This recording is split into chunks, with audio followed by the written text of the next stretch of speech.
sia ki rā tēnā tatai. Tēnā tatai kara tutuni o tēnei whare.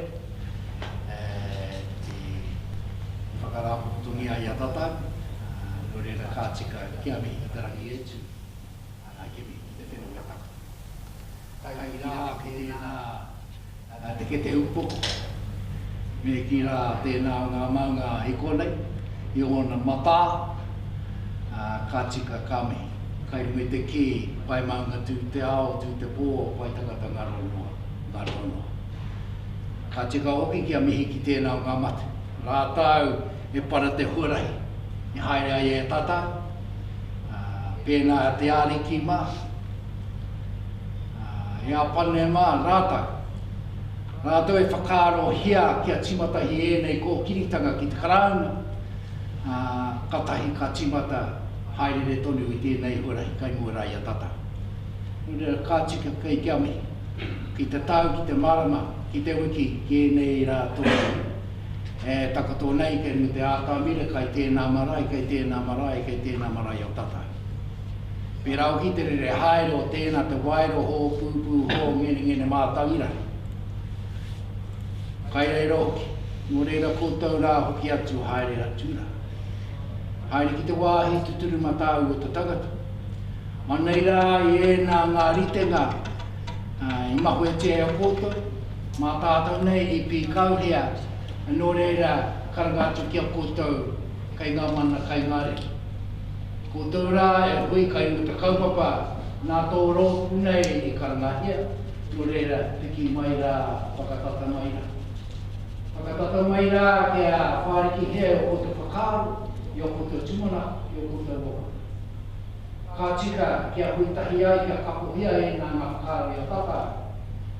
Hei kura, kaimo.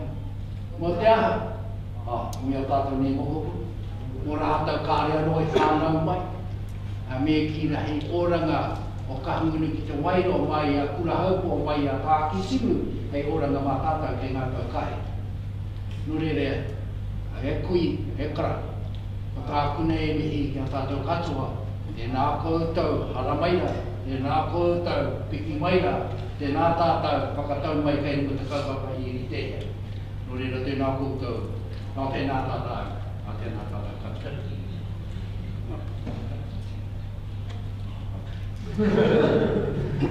I a re kai kia tuku whakamoimiti ki a tātou ne kai anu, kia re te mai tēnei takapau i a tātou. Te karakia mō hea tea whānui tea i tamotu, ko te karaki o te atu. Not free. Ki tō tāru wana i atu. E te atu a tohu i a mātou, e te karaiki tohu i a mātou. E te atu a tohu i a mātou, e tō mātou matu i te rau. Kia tapu tō ingoa, kia tai mai tō rangatira tanga. Kia mea te atau e pai ai ki runga ki te whenua ki ari te anō ki tō te rau. O mai ki a mātou, ai o nei he taro mo mātou mo tēnei rā. Muru o mātou hara, me mātou hoki e muru nei o tohunga e hara ni ki a mātou. O hoki mātou e ko ea me whakawaia. Whakaorangi a mātou i te kino. No hoki te rangatiratanga. Te kaha me te karoria. Āke. Āmene. Kia ora rā. Tūtira mai ngā iwi. Tātou e. Tūtira mai ngā iwi. Tātou e. Wai a te māmatanga me te aroha e mai. Kia kotapatahi, kia kotahira. Tātou e.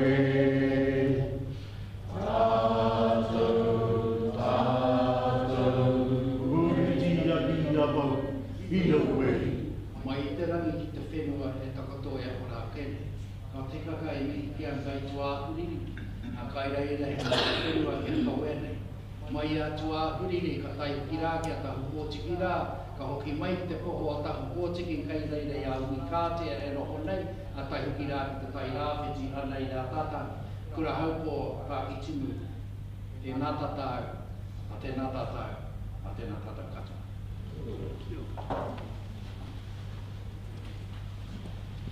Kia ora tātou. My name is Leon Symes. I'm the chairperson of KOTAHITANGA Wairoa Trust.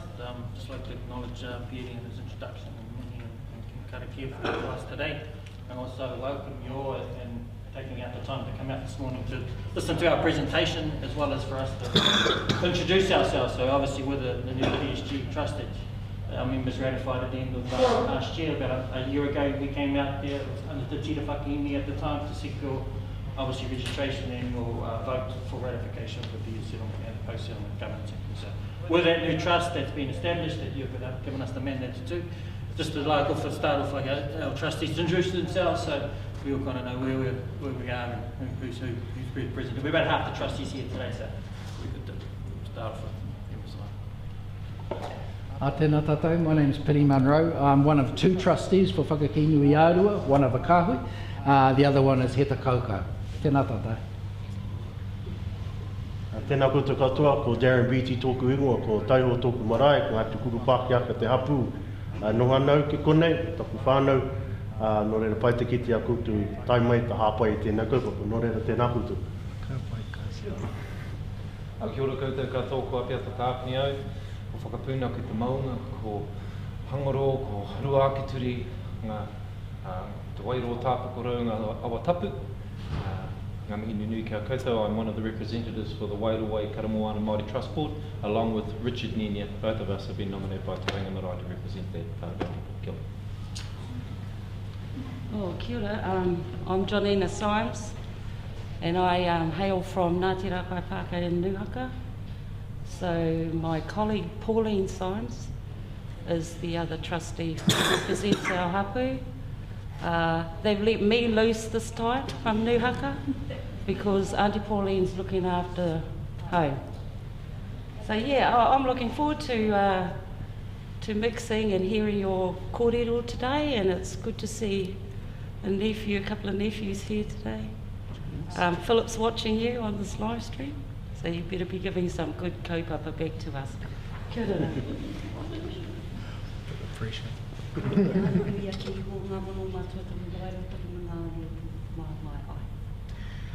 Ko te awhina kamatita morale taku ingoa. Ko e te pōta ki Richard John Morale, rawa ko Turi Tukuna ki te kapu o Freestone. I am one of two trustees for Ngā Tukurima Ahinimarimiri. I am the Arika trustee. My other colleague is Hui Huata, and she resides in Hiratonga. I live in Freestone. My little boy, very glad to meet you all. It's cold here. I just thought I'd point that out. Your warmest here is our coldest back home. Just thought I'd add that. Kia ora, and thank you, trustees, for introducing yourselves. I'm one of two representatives, along with Mauri from Rongomarangi, perspective to who represents who. So. But all the other trustees who couldn't be here today, obviously bring them warm welcome as well. With one of the key things, like I said, is that we want to be here to introduce ourselves. These are your trustees who you've elected to represent you through this process. And today as well, this is a good opportunity, and our presentation is broken into two parts mainly. The first part is obviously an update on where the settlement is at, in terms of its progress through to becoming law. We'll give an update on that. And then the second part is about what we ratified, what we call the work plan. The issue around that is when Te Tita Whakiemi and the negotiation team in the pre-settlement phase couldn't quite agree on, couldn't come up with the final structure for the PSG. So basically they left that question unanswered for the post-settlement governance entity, Tato, to start that process with it. So obviously the clear separation of pre and post-settlement phases here. So we're a new entity, we've only been in operation for eight months or so. So one of the key tasks is detaining our trustees is to make sure we go through our process with our members about how they best want to see the settlement managed for the future. And obviously we're coming here today to start off on that process. We're starting from what's called basically a values approach. We want to make sure that we get our values, principles and aspirations kind of nailed, sorted out and clear before we go into the next part of that presentation is about presenting a couple of concepts basically on a spectrum. And those concepts relate to two particular aspects, asset ownership and arrangement, and governance and representation. So those are the two hard kind of issues that we needed to kind of get our members' feedback. So obviously the 14 trustees can make a decision amongst themselves, but it may not be reflective of what our members are thinking. So now is the process for us to engage with our members, get that initial feedback, and then it's starting off at quite high level. We want to make sure it's not too much detail. Obviously ourselves as trustees haven't formulated a position or opinion on the matters contained, but we want to make sure we get our members' feedback first, so they give us a bit of direction and guidance. Obviously, as you see in the booklet and the presentation, this is a number of phases of engagement that we're coming back to get information from you. Obviously, the next phase will be more detailed. A lot of members want to go straight to the specifics about models and stuff like that. But this approach, the initial approach is basically come introduce ourselves, get your feedback, get your engagement, and then proceed to the next engagement with the particular models, and then the final step of it will be a vote, a ratification vote. So there's no voting here today. Obviously, it's more of an information sharing exercise, but at the same time, we still want to drive registration. Obviously, registrations are key. We want to know where our members are. We want to be in contact with our members. And as you see, we live stream our Hui. But obviously, we recognise that social media is a key aspect of that, and a lot of our members obviously are online, and that's their medium they contact now, rather than through the papers and other means previously. So we want to make sure that we're in the right spaces to make sure our members are fully informed of what's going on back home and what's happening with the city. Because at the end of the day, it's you guys that decide, and you guys will be in control of the city. That's good. Clearly where we're at. We said we've got our providers here. Obviously got Deb down the back through the trust board. They'll be recording on some of the conversations today about what goes on, so then we can take the feedback back and start to collate it and analyse it into give us a clear direction. So if you haven't signed in, please do so. Also, there's a registration detail database at the back. Just check your details to make sure that they're correct. Obviously, some of your other whānau members may not be registered. Let's check them as well. And I'm really kind of stressing the point that we need to got to drive more registrations. Even though it may not be a requirement of the Crown, it's more of our kind of kaupapa that we want to push registrations. We want to make sure that we've got as many members registered. Currently, we've got 6,500 members on our database. Potentially, there's 34,000 members with whakapapa. Back to Wairoa, we want to make sure we get there as many of those as registered as possible to try and drive this. So, without any further ado, health and safety, obviously, exit, and in the foyer, just past the reception is the wharepaku, so everyone needs to go to wharepaku out there. Other than that, thank you for turning up. We're about to watch the presentation, which is just a reflection of what's on the booklet, but it's good to get the visual presentation. After that, we'll have a short Q&A, and the Q&A is regarding about the process that's got us to here now, and then the process going forward, and then the final part of our will be the workshop session, where we want to kind of break up into smaller groups, just to get your ideas, and call it all about you see some of the principles and the models represented on the wall there. So I just want to start, get you thinking and engaging about giving us feedback, because obviously that's key for us to making the good decisions to drive forward to get to the next step. Okay.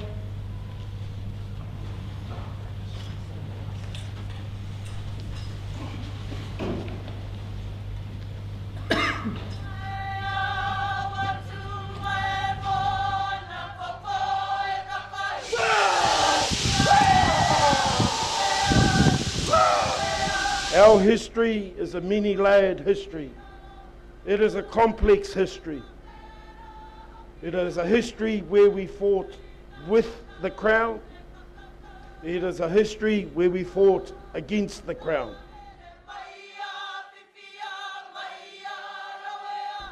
The word te arawhiti means bridge and refers to something that connects items together. It also refers to a journey towards enlightenment or knowledge. Today is about two big things. It is remembrance, it is remembering our past, it is remembering those who laid the pathway for us, and it's about celebrating this day. This is not the end of our journey, this is just one part of it.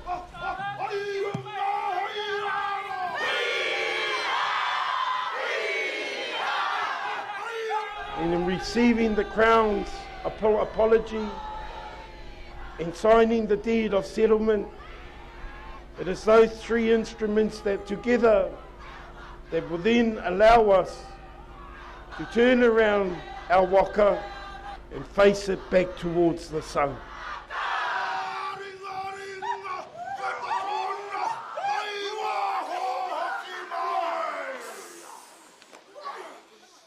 Tēnā koutou katoa, nau mai, haere mai.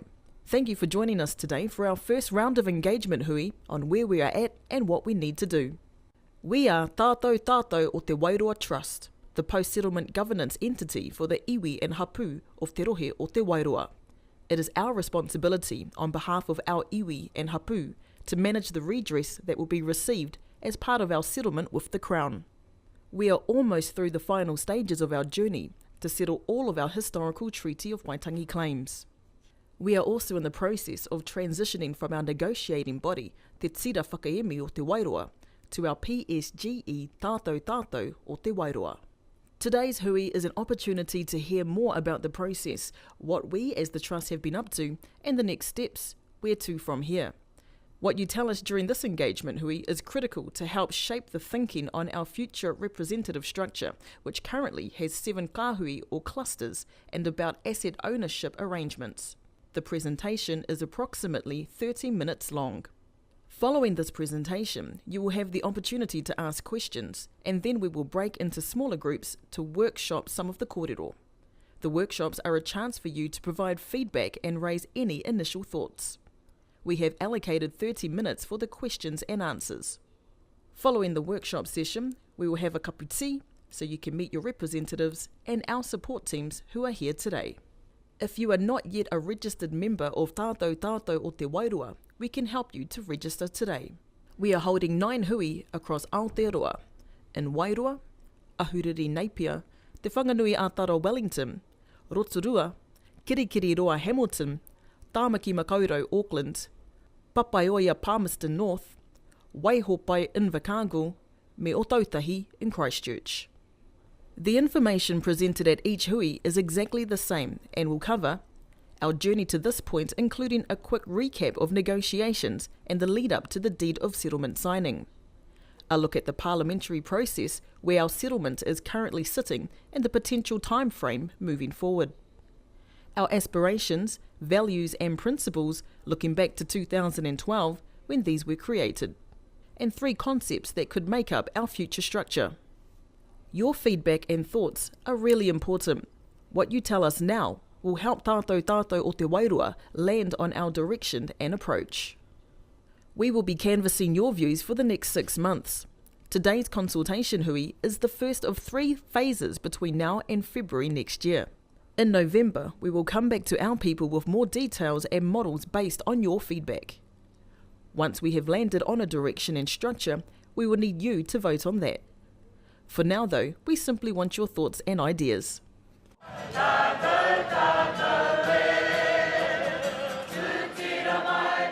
There are a number of people who've guided us, who led us, who provided inspiration for us, who annoyed us, who took us to task, who told us off, but they were all part of the rich tapestry of our journey.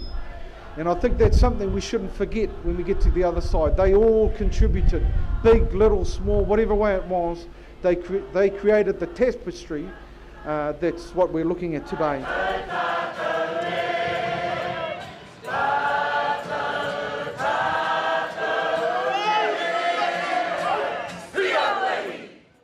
Before we talk about our aspirations, values and principles, we are going to take a quick look back at how we arrived at this point. Our journey to settlement. Treaty of Waitangi claims in our district have a long and significant history dating back to the early 1980s. In 2002, iwi and hapu met and decided to work together to progress our claims across the district under the auspices of the Wairoa Working Group. This was the genesis of Te Tira Whakaemi o Te Wairoa. In 2009, Te Tira Whakaemi o Te Wairoa had its mandate approved, which allowed us to negotiate with the Crown. It took a lot of hard work, but Te Tira reached the best deal possible for our iwi and hapu. Our settlement was initialed in May last year and then had one of the highest turnouts during ratification. It was accepted by 96% of those who voted, which is one of the strongest settlement votes to date. Our settlement is now before Parliament. It has been read once and is currently being considered by the Mauri Affairs Select Committee. The committee has heard submissions and held a hearing in Wairoa.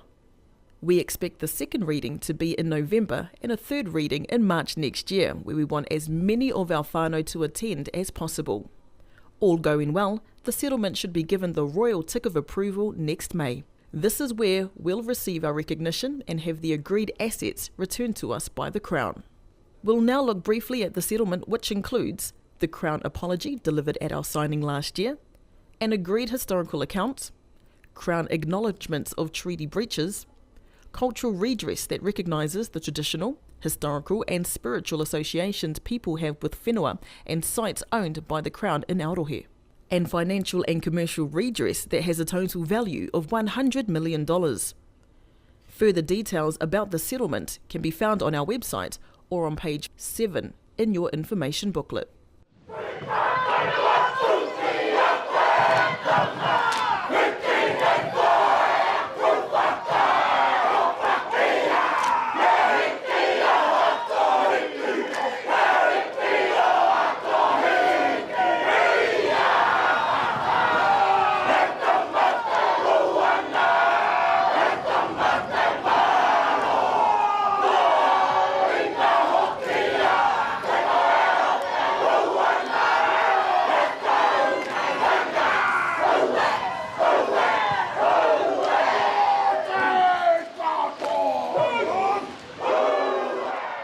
Once the settlement has made its way through Parliament, tātou o te Wairoa will receive and administer the redress and any future assets. It is an exciting time for our iwi and hapu. Since the deed of settlement signing in November last year, trustees have met monthly in Wairoa. Pānui from those hui are posted on our website. We have been putting together our work plan that is focused on determining the final asset and representation arrangements, which we will go through shortly in more detail. We have also engaged with our neighbouring iwi, the local community, councils and government agencies. We will now focus on the two areas where we want your feedback, thoughts and questions. Firstly, your aspirations, values and principles. There is a whakatauki, ti tiro whakamuri kia mohio ai koe te huarahi kei mua o a koe. You know not your future until you know your past. In 2012, a series of workshops were held to identify our aspirations as we work towards the settlement. At the time, our kāhui said the aspiration, or moimoia, was to be happy, loving, healthy and wealthy tangata whenua. Kāhui also agreed these values and principles were really important to our iwi and hapu. Mana motu hake, mana moana, mana tangata, mana whenua, manaakitanga, peace and tranquility, tino rangatiratanga, kaitiakitanga, cultural identity, tikanga, Maori worldview, rangatiratanga, arikitanga, mana rangatira, awhi, rangi mārie, aroha, whakapapa, te reo me ona tikanga. The values were captured in this statement. Aroha, tika, awhi, manaki, rangi mārie, as a driving force in our decision-making and treatment of one another. The ideas, aspirations and initiatives were visionary. Tātou o te Wairoa Trust acknowledges what our whānau, hapu and iwi all said in 2012. We now want to know whether your aspirations, values, principles or expected behaviours have changed, and are we missing anything? What you tell us will refine those ideas and more clearly identify what success looks like for te rohe o te Wairoa. Following our questions and answers session, we will hold a workshop to talk further about this kaupapa.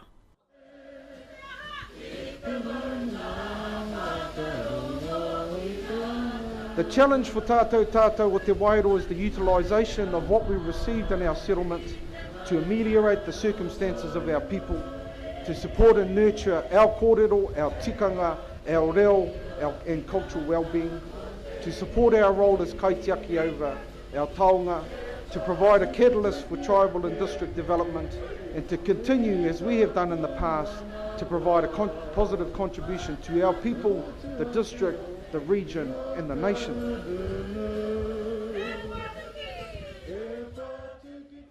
E anga whakamua ana te waka, forging a new path. We will now look at 3 asset and representation concepts. Your feedback will help form the basis for developing our post-settlement governance models. There are a range and mixture of potential models. We will use your feedback to work on these models between now and the second round of Engagement Hui in November. The 3 concepts presented today reflect possibilities at each end of the scale and a middle option. The 3 concepts are devolution, WHAKATOHATOHA, collaboration, MAHI TAHI, and amalgamation, KOTAHITANGA. Each of these concepts could be applied separately to assets and representation arrangements.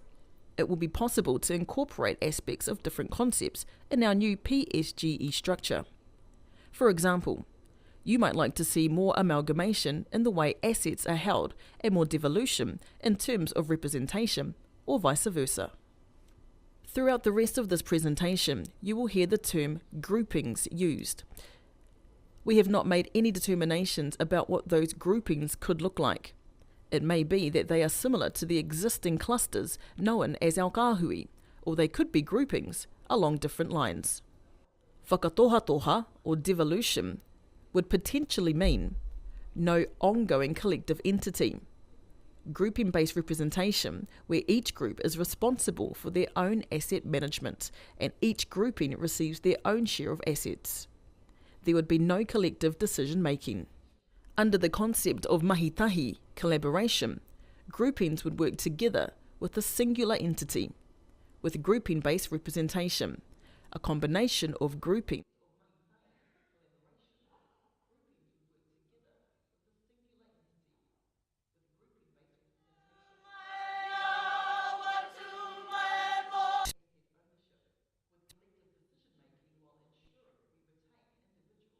grouping-based representation, where each group is responsible for their own asset management and each grouping receives their own share of assets.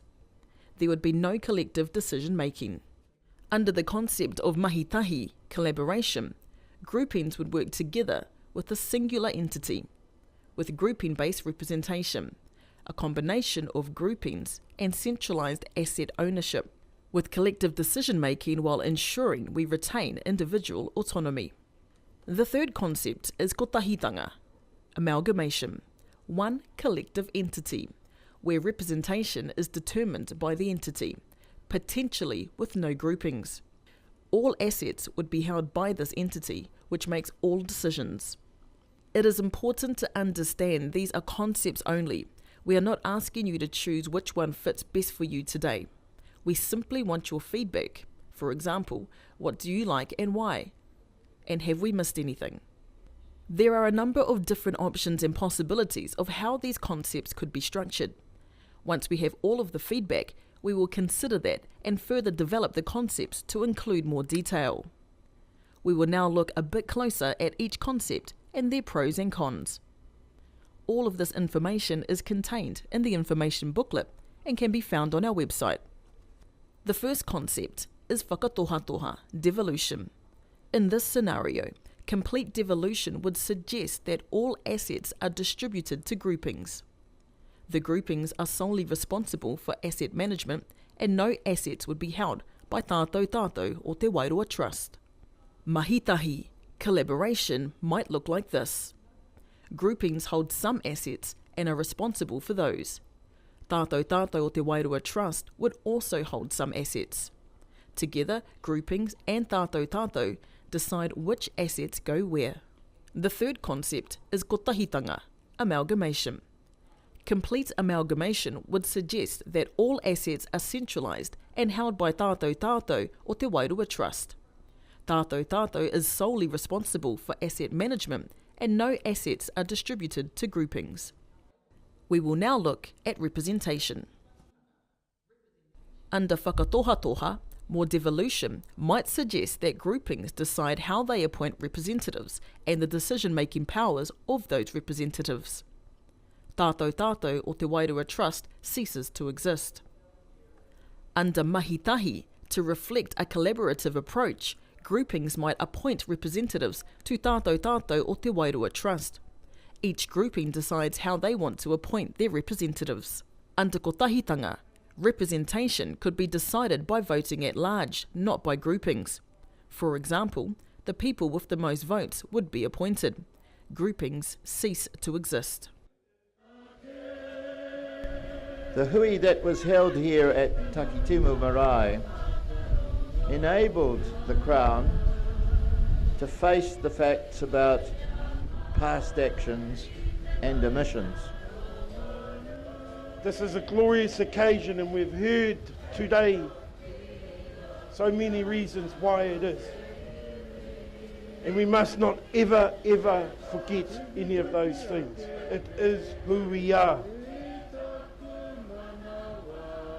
However, we have spent too long judging our own past, too long judging the actions of our tipuna.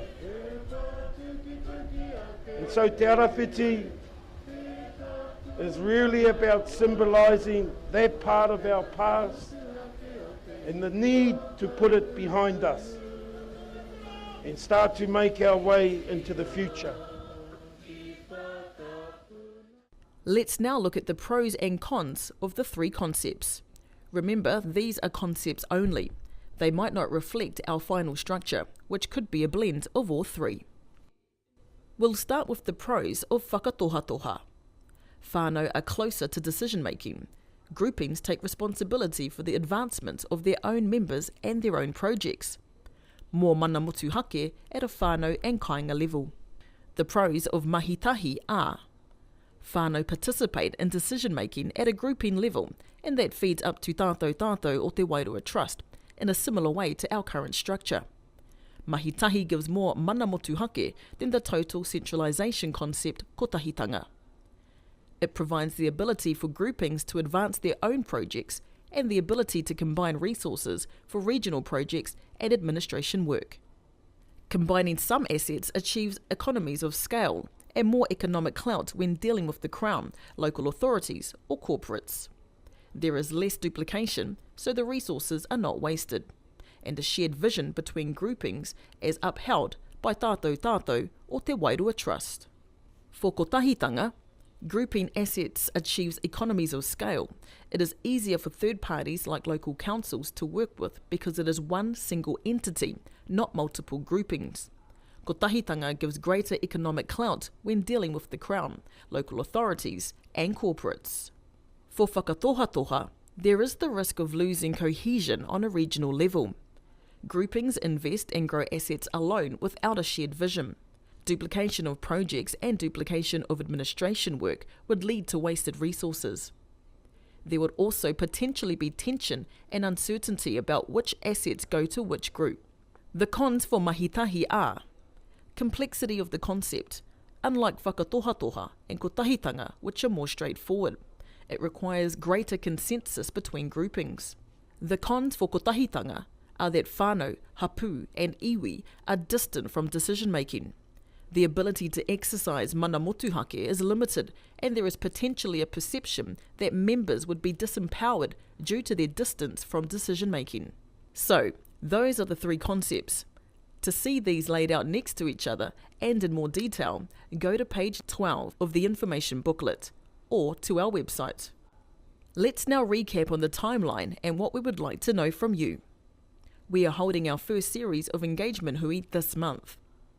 In November, we will come back to you with further details once we have considered your feedback. November is also when our settlement legislation is likely to be read in Parliament for a second time. In February next year, we plan on holding a ratification process on the special resolutions required by our trust deed, where we will ask you to vote on our potential asset and representation arrangements. In March, the legislation is likely to pass its final reading, with a settlement date in May 2018. That will bring to an end over 30 years of mahi on this important kaupapa. However, it is just the beginning of our new era. By the end of July 2018, we will need to complete the amendments to the trust deed by special resolution, and in October there will be new trustee elections. So, as you can see, it is a busy time but an exciting one. You can provide feedback in the workshop shortly through our Facebook page or the feedback form on our website. Remember, you decide on the final asset and representation arrangements. During our second round of engagement, we will seek your further feedback on the proposed models, then the initial trustees will make recommendations, and all adult registered members will have the opportunity to vote on the special resolutions. So, please check with whānau to ensure they are registered. If not, tell them to head to our website now. We'll now have questions and answers. Before we do, we have the following ground rules. Please respect others and remain quiet so that their question can be heard clearly. Please identify yourself when you speak, as we have to record your name. Given us today, but just like to start off by acknowledging our trustees. As you can see, there's a lot of work that's gone into getting to us to this point. It's been relatively a quick time frame.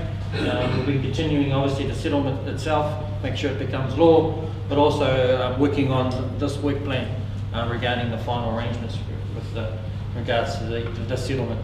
And obviously, I'd just like to congratulate our trustees on the work they've put in. There's been some long hours in that done. Thank you, trustees, for that and the work you've done. Our trustees have structured themselves quite uniquely. We've broken ourselves into different groupings of Ohu. We've got 3 of the Ohu leaders here. We've got Janina Symes, who leads this particular work, or the work plan. We've got Apiata here, who's our engagement lead. Engagement we recognise as a key part of any of this process.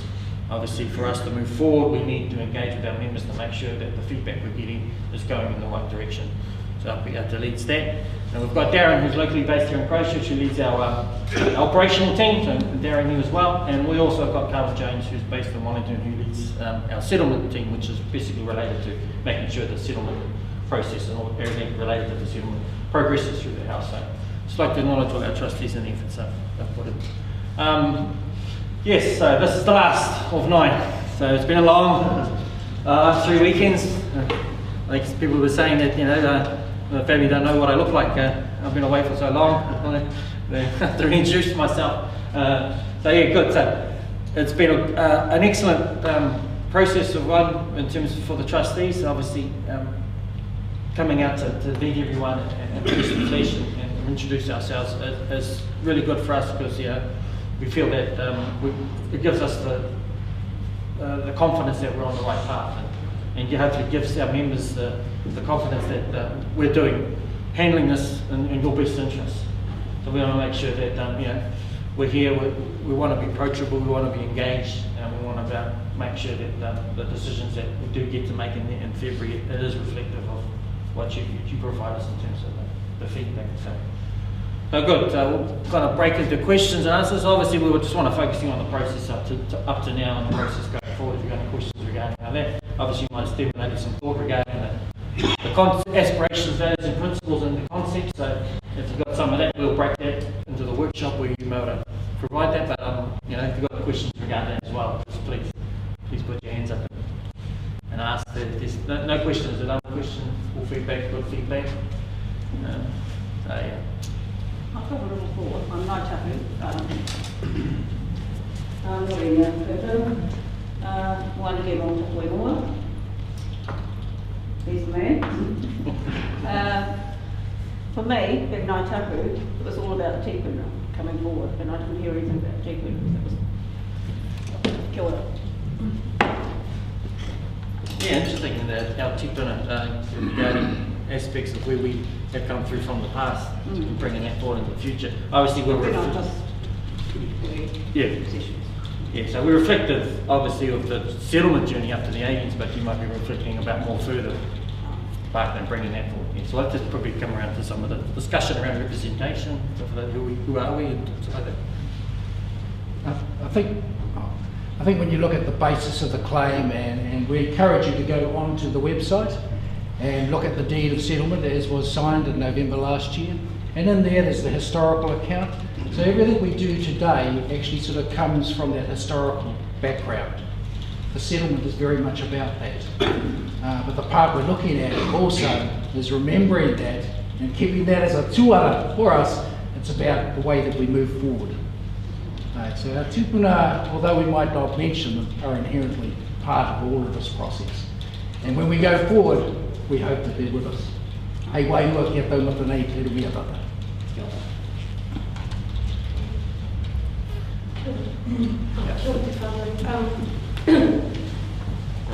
Ko Kim Hamilton takanua, o ko rangi a koe te rai, ko mai tamo te rangi te hako.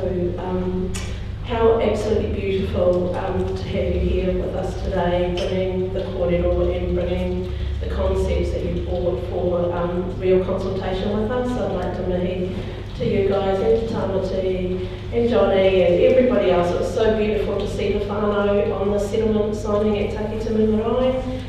They've been very muki for home. I think these concepts are great. I think bringing them out is amazing because often these decisions are made behind closed doors. I think in Wairoa, our whānau face a different range of issues to what we face as Māori living along Kotahi. I like the fact that there is strong AHI involvement in the representation, and I think that's absolutely critical. But I also think it is important to have our views as tribal members as well, so thank you for this. I was reading through the aspirations and the values and the principles, and you know, how can we argue with ourselves on any of those things? Kia ora whakaaro. I think those are things that we definitely want to live by.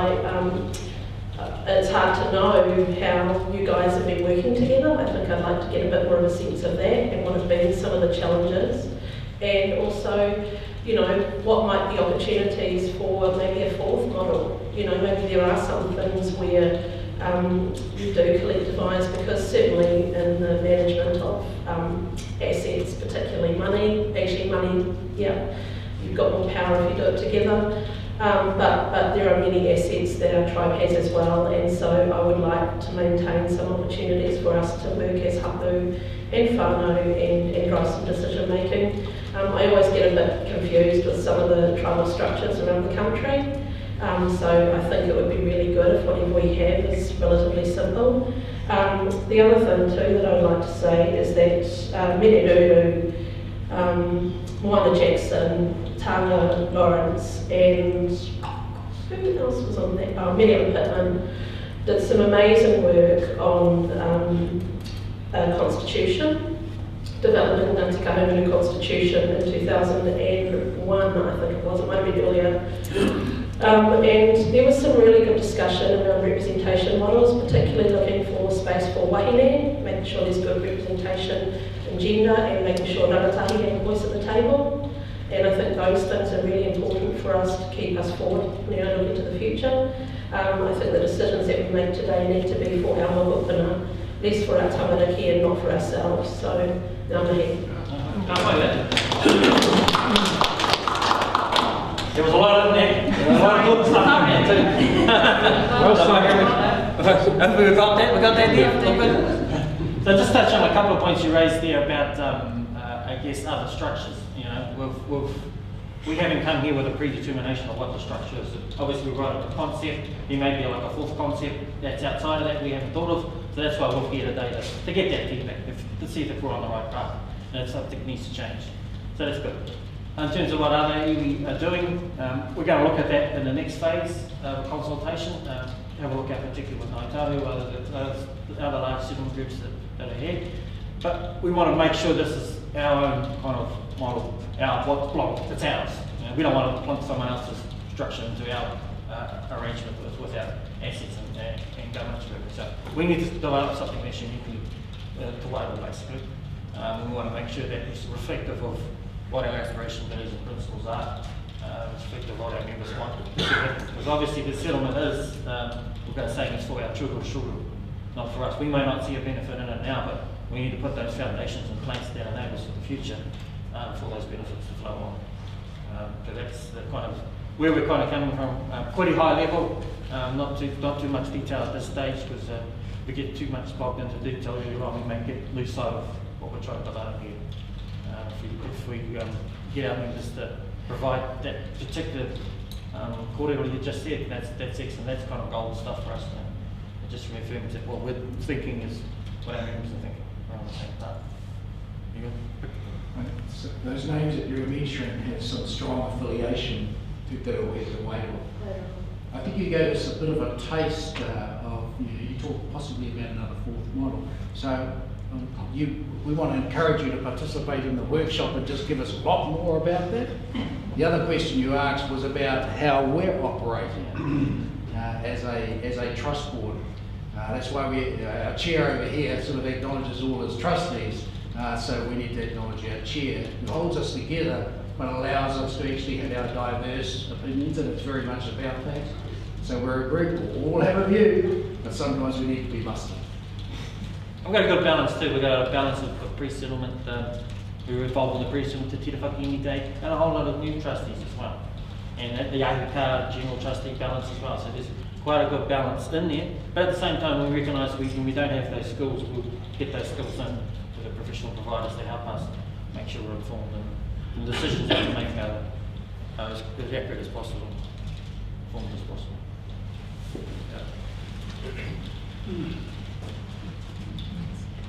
Kia ora, my name is Hida and I hail also from Nuhaka, where Auntie Janina is from. I've just recently moved here from Auckland on Friday, and this is my partner Joe. First of all, I just wanted to say a big thank you in regards to the presentation. I think it was really, really clear. And I don't really know too much about what this process is and how it's going, so I think the presentation is really hit the nail on the head, and it gives me a better understanding with the processes and what the future holds for Aotearoa, which is awesome. I have a couple of questions, and I sort of want to branch off of Kim's subject in regards to rangatahi. As the Board of Trustees, do you guys think it's important to have a youth member on the Board of Trustees to try and incorporate and get the perspective of obviously our future generations, and obviously the mokopuna who will be taking and filling in your guys' footsteps? I'd be really interested to see what your guys' feedback is in regards to that. And then also, like, how are we engaging with the youth and our young ones back home? Because if like obviously I'm here now, and now I get like a better understanding, but how are we engaging and how are we interacting with our future in regards to all these things?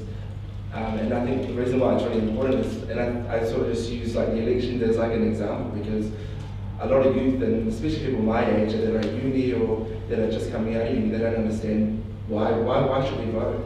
Or if we vote, then what? Or who do we vote for? Like, we've obviously got these three concepts, let's say, but then how do we give them a better understanding with how that's going to be beneficial for them in the future? I think those are the things that I really want to get a better understanding with how we can obviously give that knowledge and power to our future. So I've got one more. And then what I think will be really awesome is if you guys could touch base. Obviously this is the last city that you guys are stopping in until November at the end of the year. So we were also interested to see what type of feedback you guys have received from the other cities, and obviously the other members, and really interesting to see like if our views are similar or if they're the same. Cool. Always. Your last question regarding feedback about the cities, we don't want to bring that to you just in case it influenced everyone about what, because obviously the perspective of Wairoa is a little bit different as we further move away from our home base. It's quite unique in that, they have a pretty much strong focus on the Ahika role. Obviously 70% of our members, like all you guys here, live outside of the law here, which is the majority. And we want to make sure that we canvass those particularly the young as well. But like I say, we note that it's becoming strongly through the other hui as well. That there needs to be some kind of representation arrangements or kind of involvement at that level. Obviously our trustees has a kaumā to a kahui council built into it, and that's what we're starting initially to set up and get going. But the rangatahi is something that we need to, as trustees, kind of incorporate aspects of that as well. Whether it's a committee like that similar, that we need to establish to get that particular voice, because obviously if we use them and get their voice, then we know how to communicate with them in terms of the media, in terms of the messages and we need to get to them and then get them to get back to us. Because obviously we're using social media, kind of know that's kind of a key aspect for the young TAHI in terms of their channels, but there's also, we need them to provide us their ways in our social media, our communication policy, we need to change to make sure we ask them the right questions and so they can input into the process. I just want to extend what you said. You know that in our communities at home there are specific rangatahi leaders. They look at you as a leader too. We've got Hickson at home who's doing his sporting stuff. So yeah, we're trying to grow our leaders, but there are still a lot, like you say, that need to come on board and start understanding this process, which is all about their future and their children's future. So encourage the rest of you to encourage your rangatahi, wherever you may be, like Hannah said, to get on board with this. There's a beautiful corridor that we would have all seen in some of these books of Mauri Waisisi, and one of the words that has come out previously was about sustainability. This isn't so much about today, I think, as you've indicated, it's about tomorrow's. It's about the long perspective. Rangatahi is absolutely critical. And we need to build that capacity through our rangatahi that they come forward into the future to take over. We need to make sure that we're providing them with the right schools, even the right education in the right areas that we need for us for succession, basically.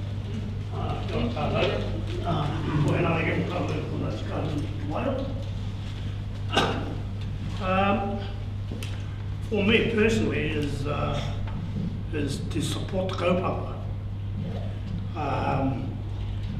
As you said, I've been away from there since 1960, but my heart's still there.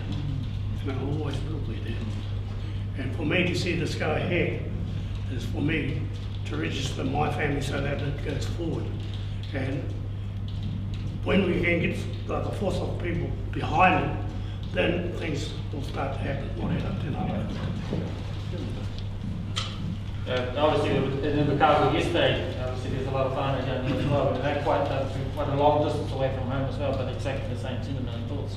You know, their hearts reside back up there, but for issues of work and all that, they've moved away from here. So kind of a strong focus come back from them was more the identity, you know, making sure they retain their connection back home. And as like you said, being part of the process, you know, just going to see them. That's gold for us, just to know that they're there and they want to connect them.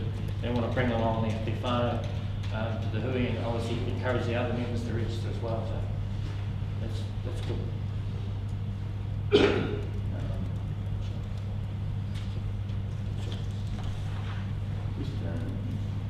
They're unclear on the process. The registration is obviously a transition from Te Tira Whakiinga to TAHI. Sorry, just with regard to the registrations, did the Te Tira Whakaimi ones transfer over to TAHI? Yeah. Are you sure about that? Yeah, got the same database. And has the Ngāti Kahunguna iwi incorporated database been used to pānui out to potential members? There is issues around confidentiality. Obviously, we don't have an agreement with Ngāti with the other group to exchange information regarding those connections. So we're mindful of protecting people's privacy. In terms of the Privacy Act, it's quite restrictive. Obviously, we have some restrictions ourselves about the information we collect on your behalf to share with other third-party entities. But from a communications perspective, that should be possible. Yeah, possible. Yeah, possible to get a communications partner out through Niki or even out through Naitaru. It's the same with those that have got connections back to Wairoa. So those are some of the other avenues in terms of communications, but in terms of registering, using database connectivity and synchronization of databases, that's quite a lot difficult. What about the Tai Whenua? Nothing. Would that be looked at? Yeah, well, in terms of what access they have, what resources they have in terms of that. Yeah, we're talking with Niki. It's a delicate balance, but it will require ongoing relationships with all of those different groups because we're all representative based. So it's like one bank going to another bank and saying, "Can I have your customer details?" So there's a little bit of protectionism out there, But whakawhanaungatanga and kotahitanga will become a commonplace eventually. In the meantime, it's about partnerships, relationships, kōrero. And you may get a bit hard having to register here and everywhere. Yeah, that's probably the ocean, yeah. Well, and just knowing that if you've only got 6,000, but actually Wairoa had the second largest registrations in the whole NKII database, and certainly maybe it might have changed in the last few years, but That's going to get to well make up, I think, over 50% of Ngāti Kainga as a whole. 34,000 out of the country, 58 of Kainga as a whole. Yep. So quite a large majority in the grouping. But registrations are an issue. Obviously, we're trying to drive it from our end. We want to keep that going forward.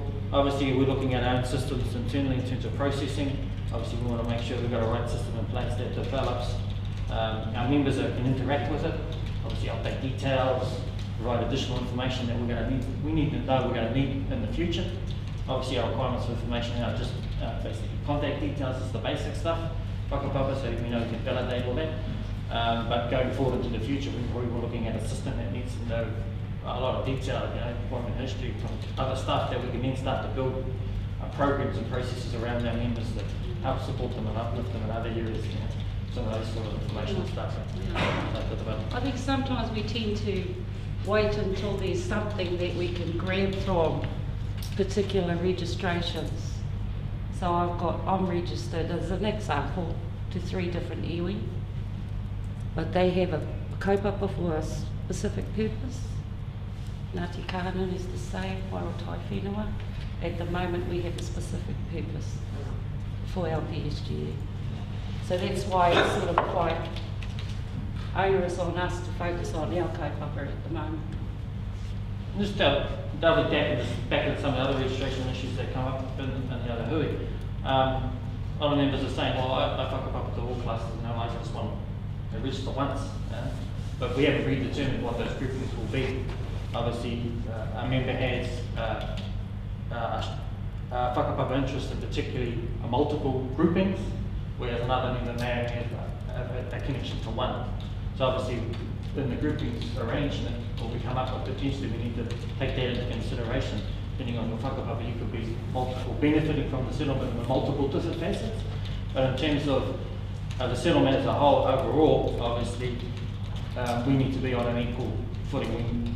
Each member only needs to have, is able to have one vote, basically, making sure that it's equal amongst all members, not based on your whakapapa else. Then there's an imbalance with the settlement. Depends on how big your whakapapa, you get a bigger say. But in our respect, we want to make sure that everyone has an equal say in terms of how the settlement is managed in the future. Excuse me, Mr. Chairman. I most probably differ. I think there that you should be able to register to support the kaupapa, whatever it is. Like, I'm registered with Pāhora, and I'm also registered with the Whakaemi. The reason for that is it gives you the numbers to do your job. And that's how I think, and I think that, from a Brown point of view, I think that's what we all should be doing, is getting on the bandwagon and just register to get the numbers up. In terms of our neighbours in it, obviously there's Kainga as a whole, as you know, is broken up into 6 major natural groupings. They all went and negotiated separate settlements with the Crown, which totaled about $450 million. So obviously, Pāhora is one of our neighbours to the south. Tamahiri and Ropani. So obviously they're separate to us. Control what we control in terms of those subgroups that affiliate Marai, that affiliate to our settlement. In regards to registrations, we've obviously got 6,000 currently registered with the in regards to that, is there a statistics point of view in regards to age group, with let's say from 18 to 25, what number-wise or percentage is that compared to 35 to 60, let's say? So I can't give you a detailed breakdown, but I know for sure that overall 6,500, 4,000 of those are 18 years plus because they're the voting database, and the other 2,500 are under 18, so that's so we've got quite a lot coming through on the registration, which is good because we encouraged our members, our parents in it to put the TAHI down as well. So we want to click that registration as early as possible. I think it might be good to understand the statistics, and then we can obviously identify ways that we can engage with those specific age groups to register. And how we're currently, and I'm not saying that this is not what we're doing, but currently we're not getting the age group to register or to become involved or have an understanding of this. Maybe we need to have a look at how we can engage and communicate. And yes, we've got Facebook, but there's obviously other social media avenues that we can look at where we can start to really grasp what's currently. Just an initial look, it looks like the typical bell shape curve you will see in the registration. But obviously it's the numbers we're looking for, getting the volume up.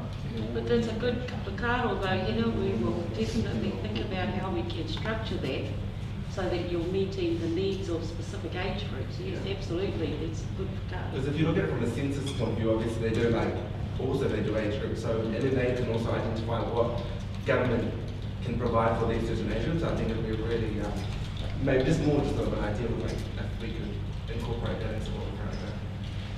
I think the most powerful process that we have in terms of registrations and growing those are the individuals in amongst us. Within each of us there is a network of people that we're connected to. That's one that we can't access directly, but it's one that you have. And it's through that we're able to build our registration. Because I think if it's too passive, people don't get a sense or a feel or a commitment or a want or a desire to be part of this. That comes from you, each and every one of us. You're the ones that convince them that this is worth being part of. So welcome aboard the engagement team. Sure, we have a question on Facebook from Joanna Houston, and so I'll read it out verbatim. Kia ora, Joanna Houston tōku ingoa, aroha mai. I've only recently joined the kōrero, carrying on with the question about rangatahi. Also wonder what the plan is for those whānau who are not, for whatever reason, engaging in this process. Question 1. Question 2, I am conscious many of my whānau who have grown up here in Ōtautahi, our parents are from Wairoa, are not actively engaging with this process. Perhaps feeling foreign to the ties we have to Wairoa, and therefore our place to contribute. One is about how do we become more relevant to rangatahi, and it's also the feeling of connectivity, and that seems to be a common theme for people that don't get home as much as they would like to, and how they can engage, contribute back to the Wairoa. Koina te pātai? Yeah, kutu te whakautu. Remember, in the first part is aspects there. Some people may not know what their connection is. How are they connected? They know they are connected back home somehow, but in terms of the detail, and that's where they sometimes are whakamā about being engaged in the process. There's probably some good learnings for us from there to go back home and then work out how can we back at home come and engage with our members that live out of the district in terms of providing them with a wāna or type style of event where they can come in and then try and work out and then discuss and share that information, and then there feels that connectivity back to home in terms of that. So that's one aspect that Just add to your kōrero. Yep. Just thinking about the way we work. Yeah. Not sure who that is. Oh, kia ora anō. Do you have a specific people to help those people that don't know who Te Tipunas are or to meet them here? Because I've said the ka who came up to our council just about to initiate looks after the reo kawa whakapapa. So that's kind of, we haven't specifically within ourselves kind of focused on that at the moment, because obviously we've got some operational matters to set up in terms of ourselves, in terms of trust, but in terms of building forward into the future, obviously we'll be liaising with our engagement with our kaumātua about how best we can do this in terms of that. Because we didn't really know who the people were too. Yeah. So yeah. They go look at yeah. Kia ora. I'd just like to say currently we've got Auntie Liz Hunter in Wairoa. She's got a kuru motuhake.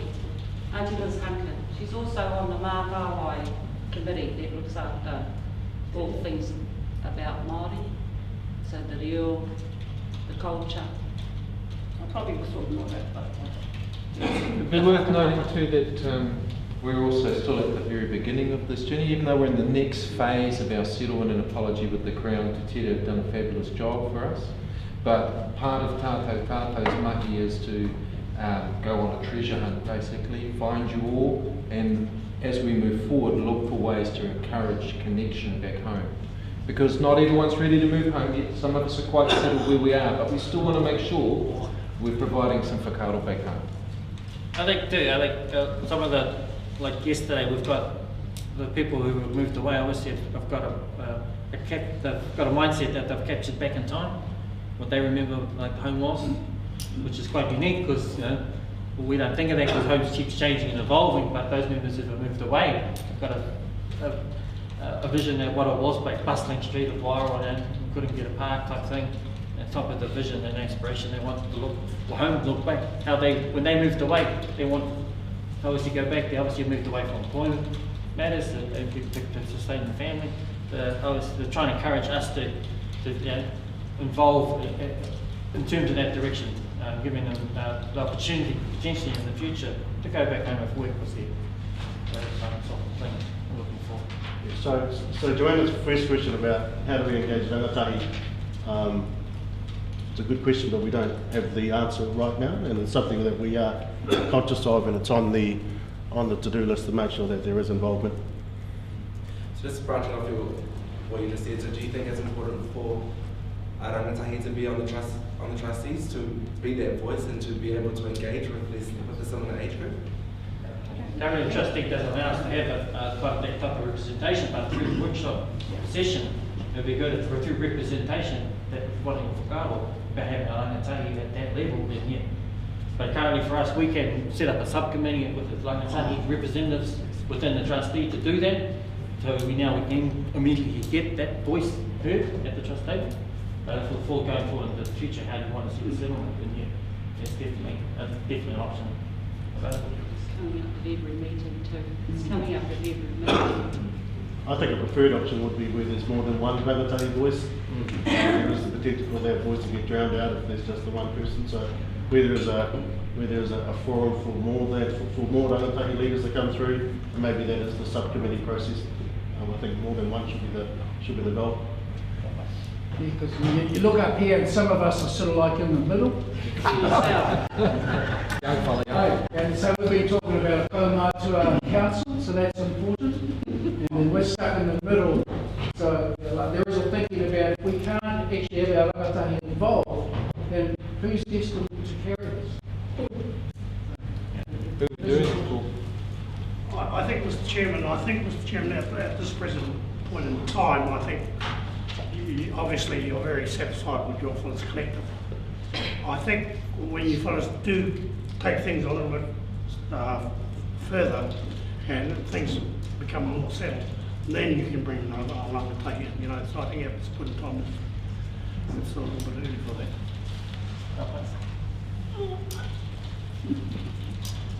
Workshop. I think so. Cool. No further questions. Everyone understands the process we got to here, and we want to take settlement to and everyone our members to do it in the future.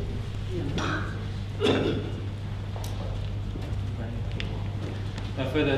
We're going to break up. I'll pass it over to Janina. I'll just go through a little bit of a slide so we see it sort of keep our briefings focused on what we're trying to achieve here. You pretty much captured the raw stuff about what it is. Firstly, we want to, the values and the principles is about how you think we should carry this kaupapa forward for you into the future, or whoever's sitting at the table. Currently, we're sitting at the table. Oops, cinema hotels. Get rid of that. Well,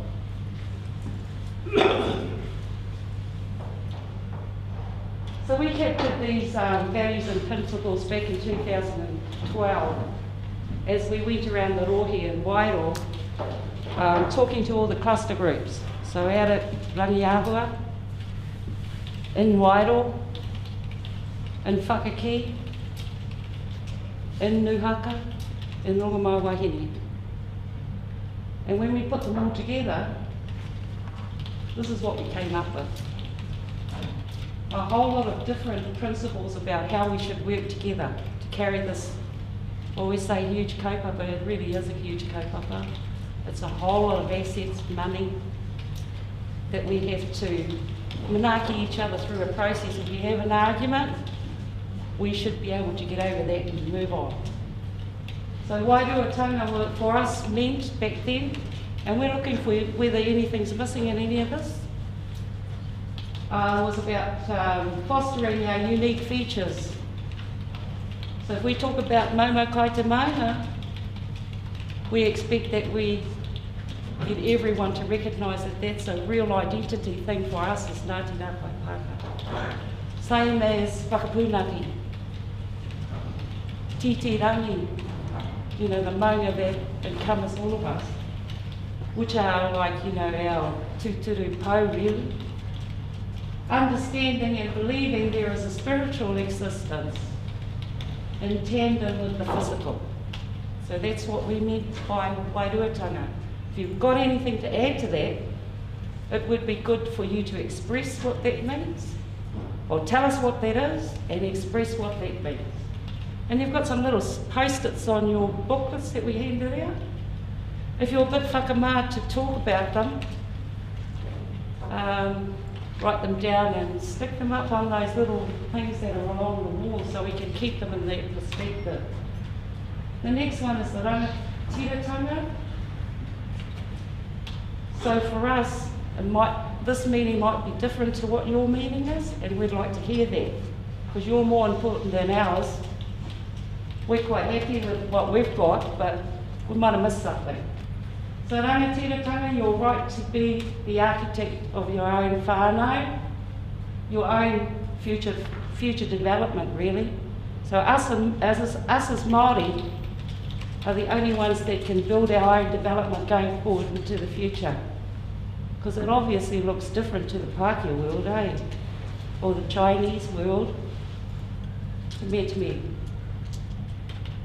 And all of those values and principles beside it. Manaakitanga. Now and again we have a little bit of a whawhau amongst ourselves, but manaakitanga brings us back online. Respect.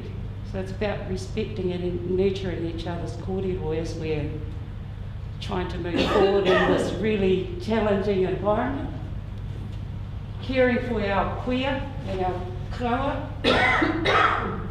and looking after our generations to come. It's about equality and fairness. Kaitangitanga, a lot of us relate kaitangitanga to the environment.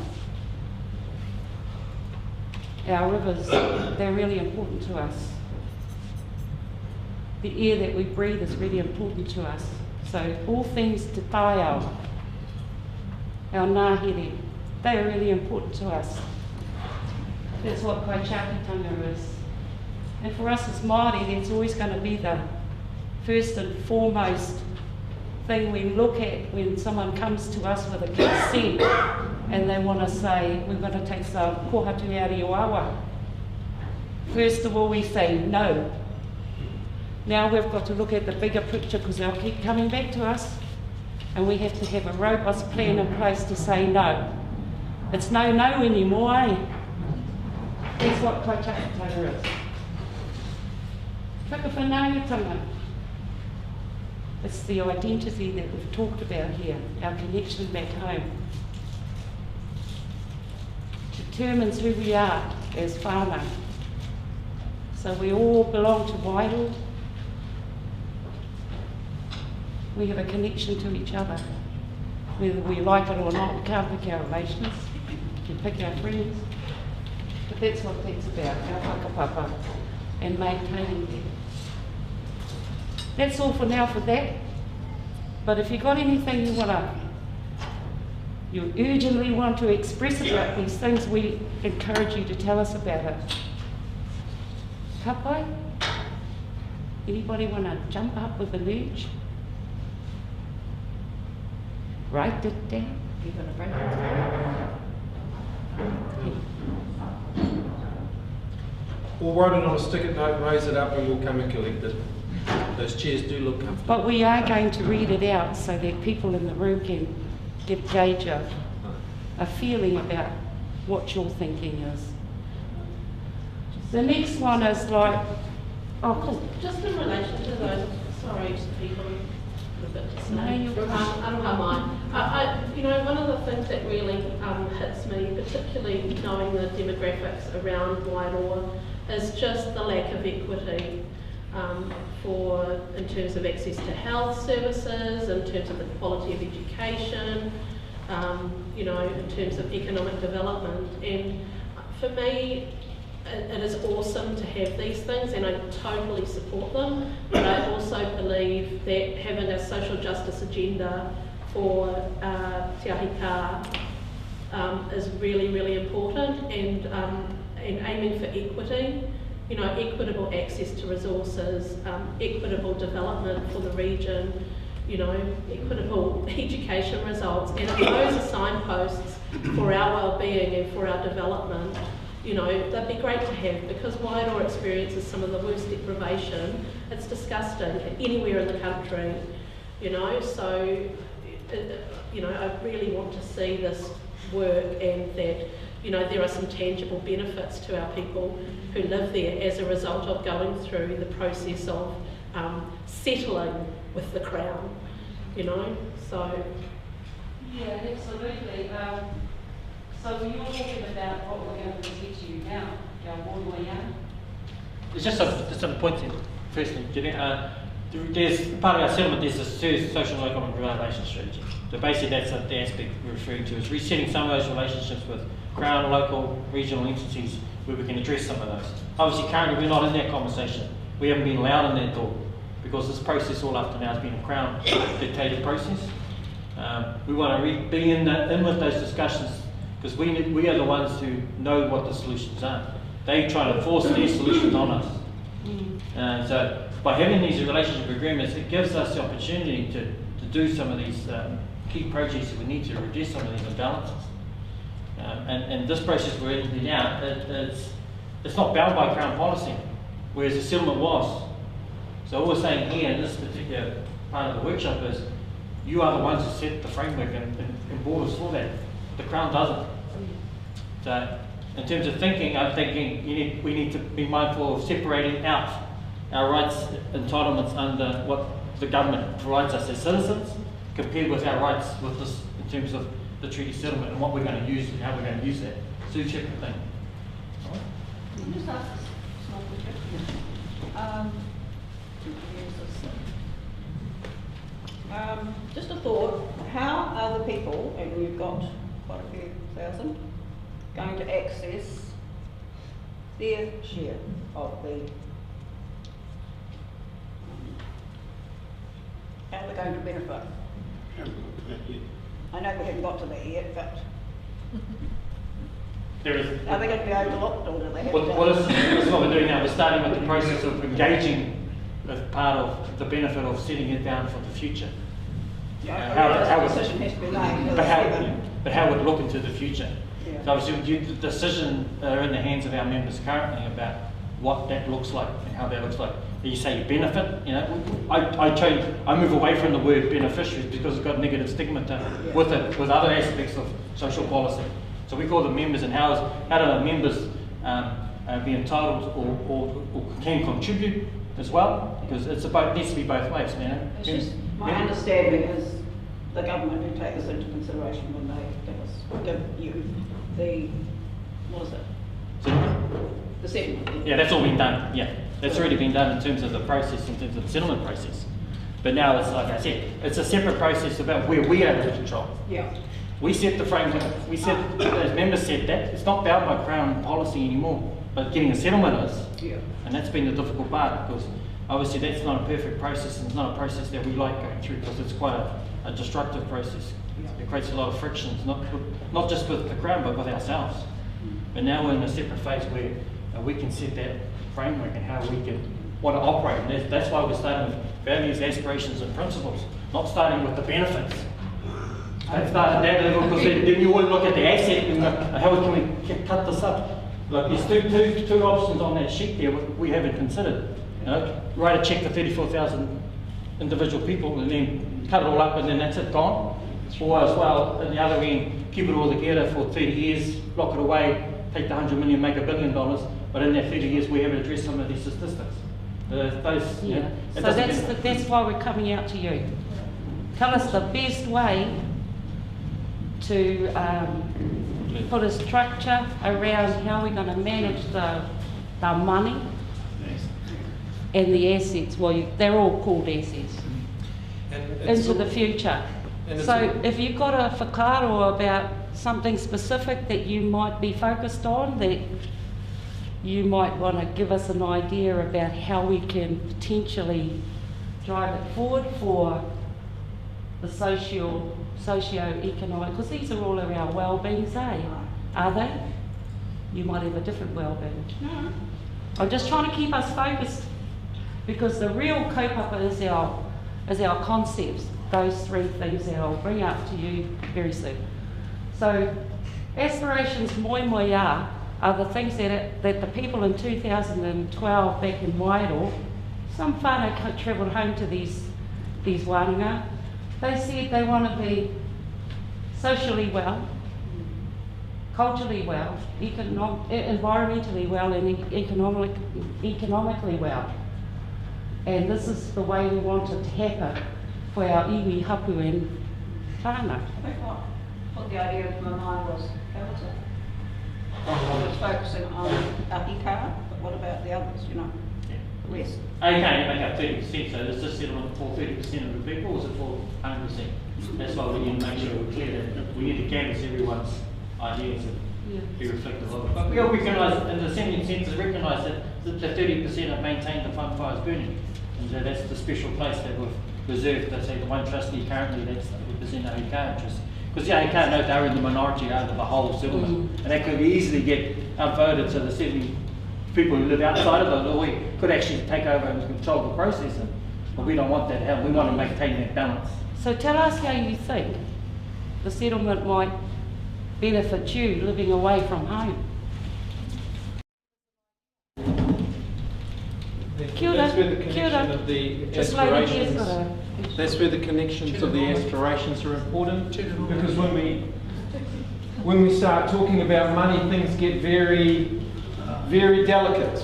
So the aspirations for us helps us to keep our thinking within what is tika, what is pono, so that those conversations are mitigated or handled just a little bit more carefully. Can we have a question now, Lisa? Yes, of course. Thank you. Hi, Mary Gunn from sorry.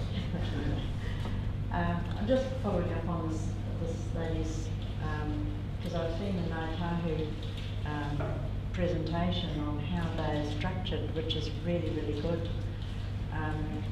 which I think is relevant. They have one arm that's going out and doing, making money, and then they have the other arm which is social for their people, and where they go out and, I think there's dividends or something like that, or whatever or they help people when they need it. And so they have both arms going, and I just think that's something we're thinking about. Definitely, those are all good models. Obviously, that when we were up in Hamilton, the WHAKATOHATOHA one come up. But a key thing, I guess, looking at those particular two, Ngāi Tahu and Waikato, they all started probably from a centralised KOTAHITANGA, but now they're looking at moving more back towards the devolution, MAHI, TAHI.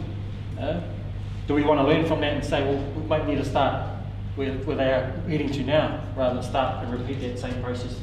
Start at KOTAHITANGA and move across. So, there's no one perfect model. It doesn't fit everyone. We need to learn from obviously the ones that have succeeded, particularly those two, but also need to learn from those that have failed. Make sure that we have those in our mindset as well, because there's some learning there to be learned from. Sorry, I just think what at the core of this, I think what's really important, and obviously we're real new to all of this, and we're babies, so I think what's really important is once we set a foundation, and obviously, and we set a foundation based on these things, then we can start discussing obviously the bigger picture of what's going to be the next step. But in order for us to build, let's say our wharenui, we need to start with the foundation, and then we can have a look at adding all the other bank parts onto it, but I think just, yeah, I think in order for us to take a step forward, we need to, at some point, do it on the foundation. That's good for Karoni. So is there anything in the aspirations that you see might be missing, might be missing? I don't see education and I've got to put it in Are we going to go to a workshop soon, or is this? Are you not comfortable with? No, I just I had a question here from my mate, and I wasn't sure if we were still going to sit down or have small group discussions. No, I'm fine, but I just wonder if we might get more chances for other people. For other people to talk to. Well, we can do that. Is that what you want? Break into smaller groups? Okay, we'll do that. So how are we going to do this? Have we got another room? If we might want to sort of come around, some might want to come around Fieri over here, just be a bit closer, and then should we just split in half? Just here because it's camera. And then you come over this way, you'll be close to the camera. No, don't get that through here. So what we'll do is we'll turn, come closer, we'll just turn around, maybe form a circle. Grab a chair, make yourselves comfortable. What we found for the last time, we get two groups in the same room. That's exactly what we're finding now. So, just so that we can get some level of good order flowing in amongst the two groups, what we learned when we've had two groups in the one space was try and keep your group nice and tight so that the conversation on the left isn't interfering with the conversation on the right. So no one get close, we all related, come on. Okay, so this whakatāa or whānau, when we split up like this, we don't have a scribe. So I urge you all to start to write whakatāa on there. Talk about it though. Ka pai? Let's all sit in a circle.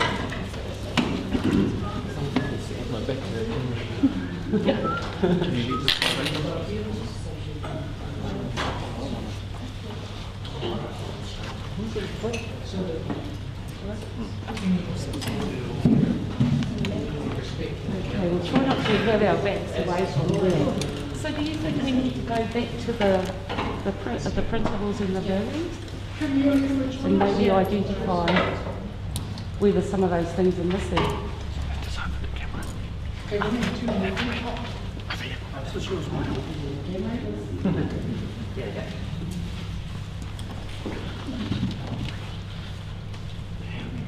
So let's start with Wairoa. Wairoa. Was there anything?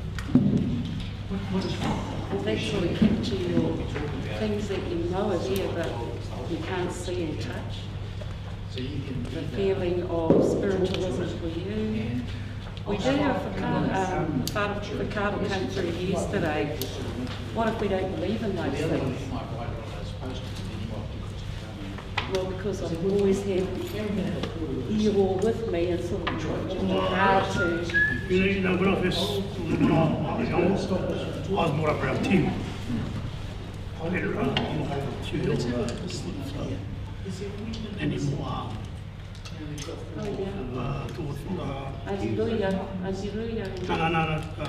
Chewy Road, down the Chewy Road.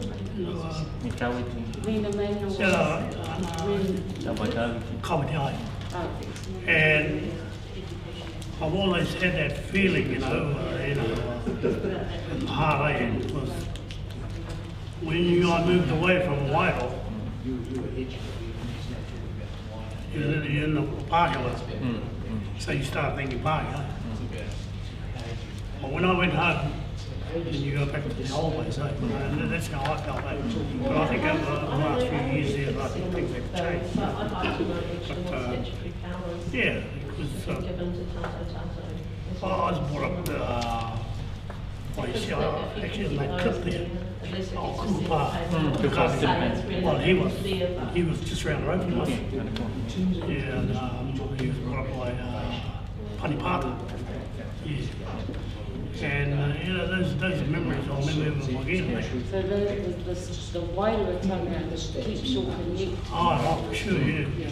And funny enough, I can go home and people ask me questions. And I just popped out of my head just like that. And they've been there living there all their lives and they don't know. just get down for us those feelings that you have? You got that? You got the stickers. Oh, you got it on me. What about you? Mr. Hammond? Well, I'm very satisfied with all that. Probably at risk of sounding like a bit of a fence-sitter right now, the MAHI TAHI model seems to fit with my thinking at the moment. Yeah, I'm really grateful actually that I'm alive talking about this now. I was a bit worried that I wasn't going to be around by the time we got to this point. I actually think mana motuhake needs to be a really... For me, I feel like I probably, there needs to be a lot of doing soon. For talking so much, but you know, one is your well-being that's conferred to you by others, but the ones that... Forgive me if I'm naive, and I don't want to offend anybody, but in a meeting I had with Mark about 3 years ago for my mahi, and my bias is a health bias, so I'm coming from a get every Mauri kind of a place. I felt it was a travesty when he said to me and my colleagues that they've been spending the last 17 years trying to build money before they start looking at the social side of their whānau. And I took all the idea that we can learn from the others' mistakes, and we're in a lucky place now. Okay.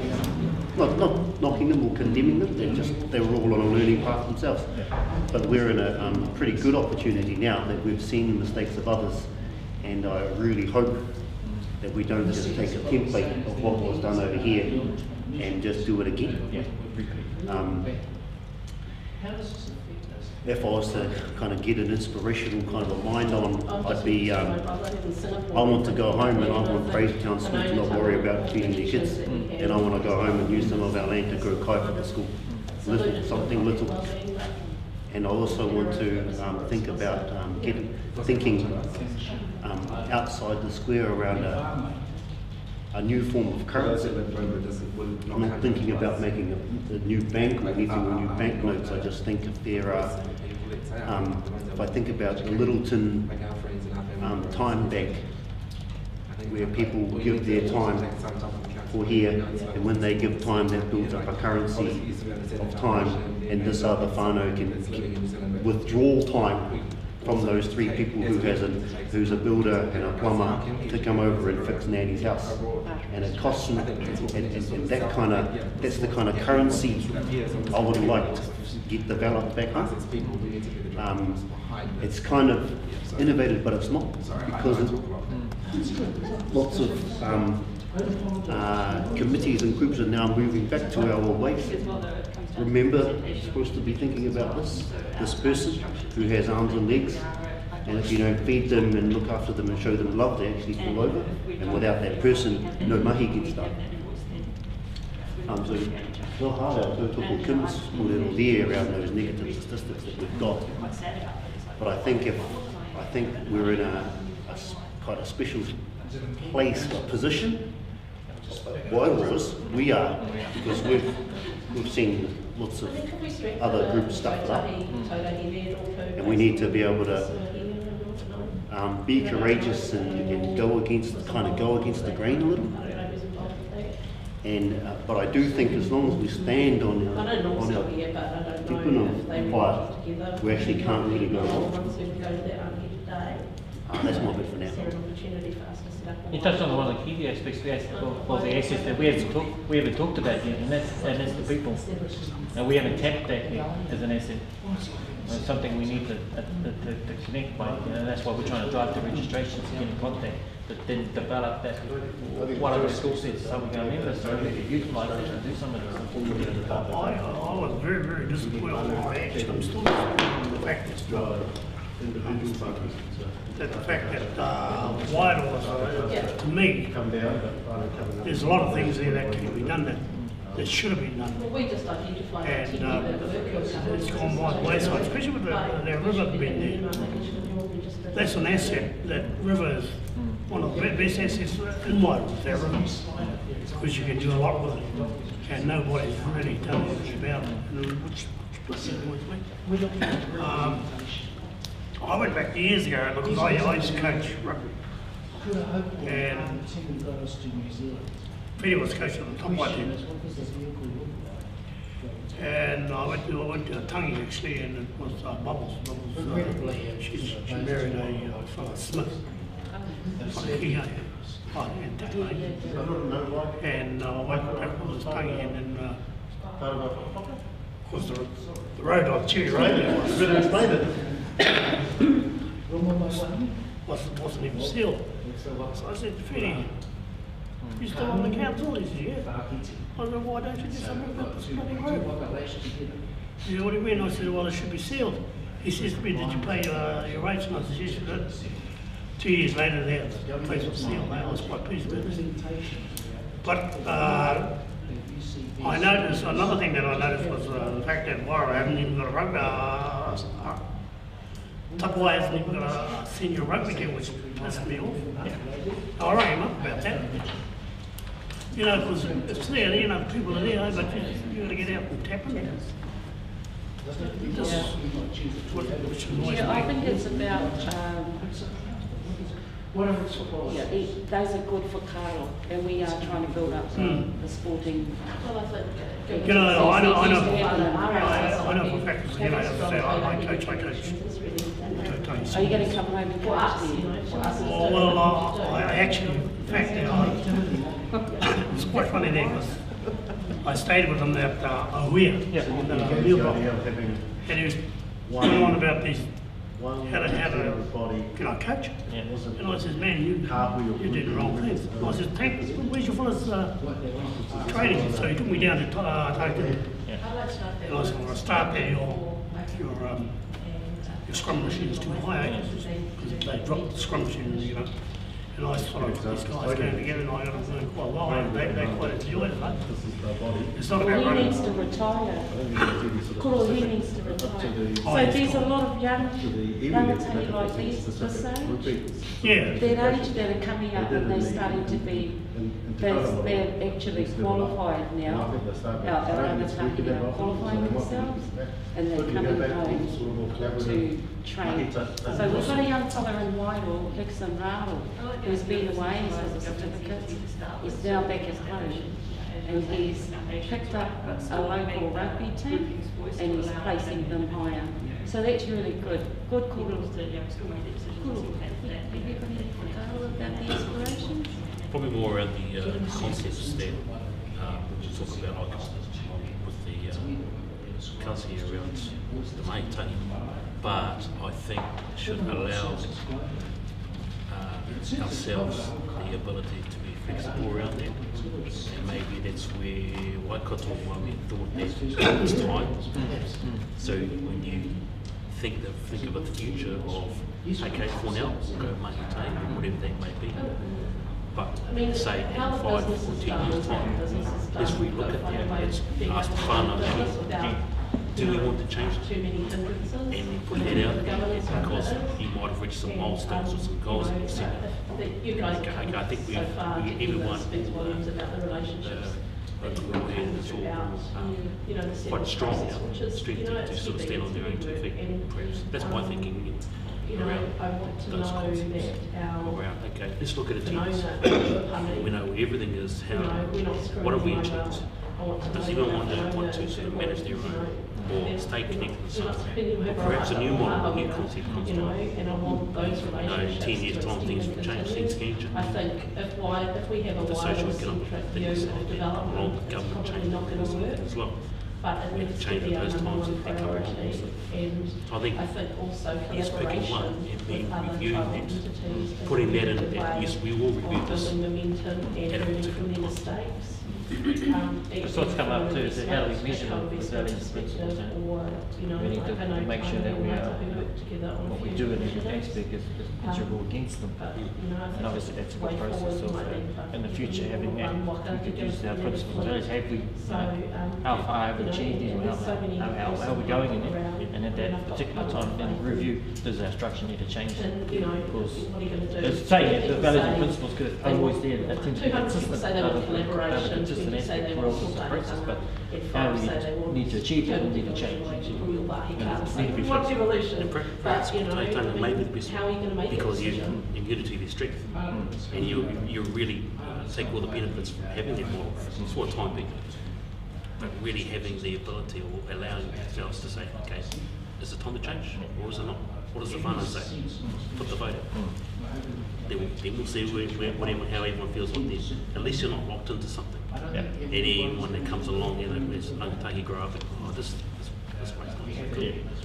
So we need something about them as well. Yeah. Cool. That's awesome. What about you, Fine? Just one thing,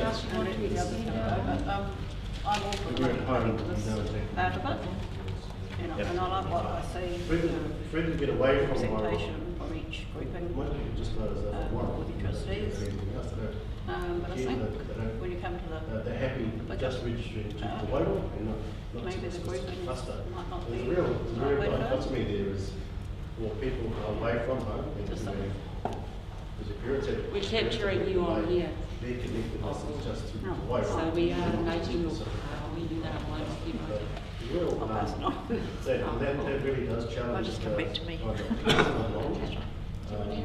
Yeah, well, for me, sort of sitting somewhere between Mahi Tahi and KOTAHITANGA is, you know, we're, and I would say, if we start, we want to leave ourselves open to change a little further down the line.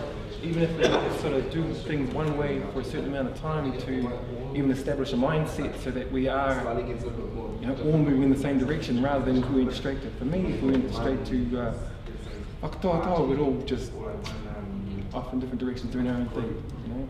And that's, I don't think that's beneficial in the long term. That's we're not looking ahead into the future by doing that. It's awesome. Eugene, I'm Eugene. I hail from Kiwi, Wairoa. But this is on point with the well-being, and all the well-beings the health, the housing, the clothes, and our kuias, the hours, that we're reviving them back. And the bird with bringing our mahi back and teaching the other kids back home, bringing them up. One of the brothers over there was saying about the social network and getting them I'm in the business at the moment of fibre internet. I've only been there a year, but I've risen myself since then. I've taken myself up and not stayed down here. I want to learn more. In the next 6 to 8 months, I want to go to Australia. I have a friend who's very knowledgeable in this area, and I'm thinking of Wi-Fi for our people back in Wairoa. Those who can't get the internet or fibre will get free Wi-Fi. That's what I'm looking at too, is to bring my mahi back. But I want to get into these big companies. I need to get there and get their support and bring that back to Wairoa. That's what I'm looking at, trying to contribute back for this. But this here is a couple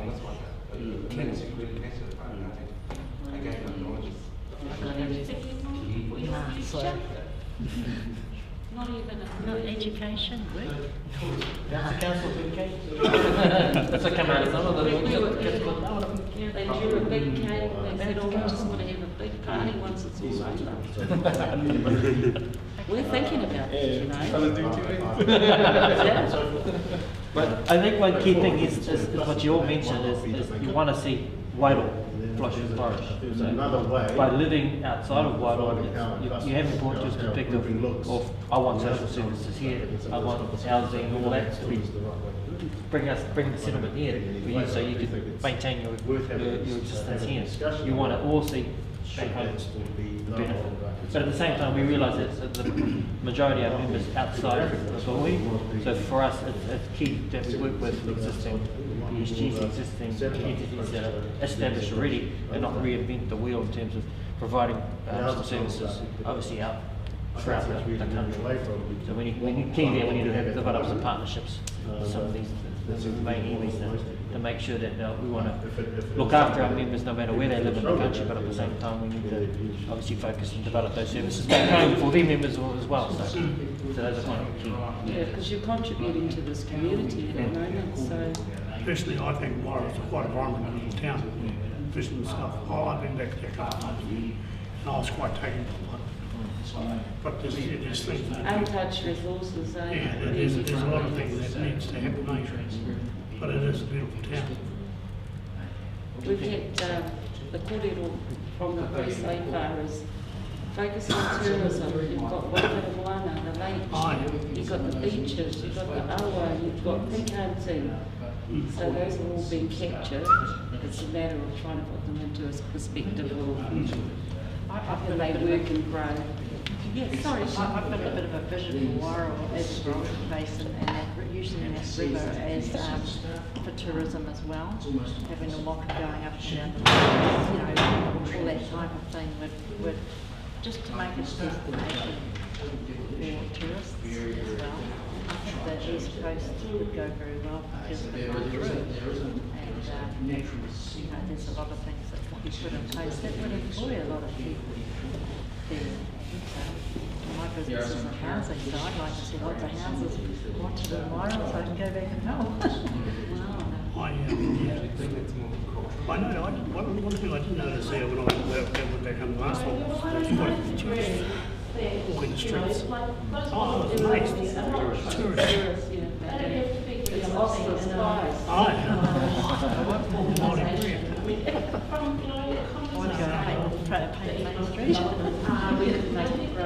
But you know, we mustn't forget our local communities as well. Yes. So we've got friends in town. You know what I mean? Everybody has a dollar. $1 million people have a dollar, you know, or 100 million people have a dollar. You know, so how do we, you know, it doesn't mean that assets aren't distributed to the group. It doesn't have to mean that. It doesn't. And what we've deliberately done big stations. So we haven't listed all of the pros and all trust of is going to be a big thing. We wanted to do is have a conversation so that and just following what you saying, you and other members can go. that notion of having a group What? No, I just wanted to speak before the vote develops this Tātou Wairoa foundation of thinking, because in a brutal sense, I don't really want this to be a democracy. I want this to be Wairoa, and you are a way. We have a way, and it is, the way is king, not kind of 60% that beat the 40%. And I have trust at the moment that our tātou that we've got at the moment, everything that I've heard so far just fits with me at the moment. And one thing Christchurch taught me is that nothing is set in concrete either. So the concrete. Not even the concrete. So definitely support this idea of evolution to whatever that looks like. And that's probably the challenge at the moment. I don't quite know what that looks like, but trusting that what we've got now is enough to stand on to build that. And that's where we probably need some mentorship of the rangatahi coming in, so that their understanding of Wairoa is what we not said it was, but this is how we felt it was, and this is what really worked, this is what was brought down from the years gone by, and my nannypa who's not here anymore, why they put their houses on the hooks to pay the lawyer and all that kind of crap. But now I'm thankful just to be here, but I think we need to be really staunch with building I try not to use the buzzwords like kaupapa, but it's kind of like that. kind of just have to, there has to be, tātou needs to be representative of a way forward that stands for wellness across all those things. And then hopefully what that changes is that wealth does not look like gold coins in my bank. It looks like all of these happy moguls that aren't fat, that aren't too skinny, but they got abs, and the women look beautiful. And then they go and kick eggs. That's what I see. And they still look beautiful, and they still look beautiful, and they go out and they just kick an ass around the place. I don't need to have a Wairoa focused GP in Christchurch. I don't need anything like that. I'm actually going to go home if I want that. I don't think there's already a nice doctor's here. They do choice things and they've got all that, so I don't think we need to kind of go that far. And that's not being ignorant to those who live in America. You've got to come home to get some wellness. No. I mean, I'm not even on Facebook. I'm not the Wi-Fi kind of fellow. I like this kind of a way. However, I do value that. I do value that, and that will give that opportunity for those who aren't there to experience that. Like I'd like to have my phone sitting on the corner of the paddock while we're harvesting that kai that's going to Frasertown School, and get all the likes, 100 likes, that kind of stuff. And if that's what pulls the strings of those whānau not in Wairoa and makes them feel connected, well, that's where I'm up for that. But do we need to spend money on putting Wairoa things in Houston so that the people can experience a Wairoa thing? No, I don't think so. Not yet. I don't think so. I think the those things are quite nice though. And how you write for those of us that are waiting to get back.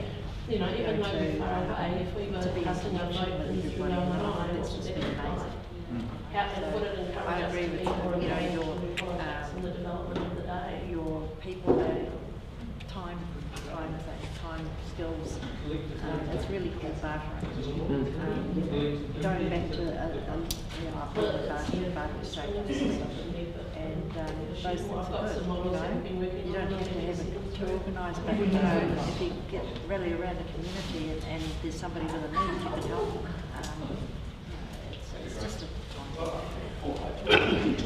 I'm about housing, so my houses are environmentally friendly and they're high insulation, and I think there's a lot of that. So there's been some really awesome talk around our group. Have we got any ideas about, so we're talking about tourism, we're talking about intangible stuff, tangible stuff. What type of structure? Don't think of any structure that's around you at the moment. What type of structure do you think some of the mechanisms are that you can include into making those things happen? Think of it as a unique, out of sort of an idea. Where I was situated when it comes to like how do you stuck out, even you're travelling, you want to go to Auckland, you go to Napier, you cut through and go to Taupo, but That's where the internet comes in, doesn't it? I mean, because it's isolated, that's the ideal scenario to set up something that's interactive or something that it covers the whole piece. Sorry, you're not into that social thing, but personally, I don't think it is isolated because you're only an hour and a half from Napier. I do think that tourism is a good thing. I do think they're a lot of tourists there come over out from New Zealand there and they want to see a Mauri. Where this fuck up we're taking them out onto the Mauri or when they're taking them from over out through. Like you go through like Iwitan, there's a lot of history there. And that's what they're interested in. They're not interested in what's happening around, they're interested in what the history of the Maori. Responsibilities for you as they've just got a responsibility dividend. That's where that How they develop that the agreed history should eventually kind of get taught at the kohanga and the schools, so that and that will support the next line of tātou that solidness of standing alone was pristine, you know. So I just want to think to say that we want to be like Ngāi Tahu, we want to be like TAHI, there's a really whole levels about starting to form a and I view think around there are pros, you know, there are pros and cons. I mean, huge things that we there, you know, we use it up across the road. Well, I might be criticised for maybe even a bit of mind control here, but kind of like that. Social outcomes through the police company now, and it's a lot harder to do it. But it's telling our story. Obviously, we've got the historical account as part of the deed of settlement, but that was framed within the Crown context. There's certain things we could have go there, we wanted to go there with them, but they won't go there because they don't want to admit that. So we can ourselves control that by developing our own historical, turning it into a positive, our own book, and developing how we want it to be, and then taking that and then putting it in the education system. because our tipuna here, they've carried the burden of it. So we need to shut that door down and move forward to a positive future with their history. Use it as a, you know, this is who we are as Kahunguni to Wairoa. Can we not put it into video or movie? Yeah, books, stuff like that. Because I think Laura's got a area to make the movies. There's something like here, there is Yeah, we're sort of not in that field yet. That belongs to an American company who's trying to come into Wairoa and do a tertiary institution around making movies. But we have to be in there to make it uniquely Wairoa and Mauri. So don't say to me, I want you to come along and put a few on my So we just have to make it, own it ourselves. In my own experience, around by where that, on the corner, wherever they were that, where that, in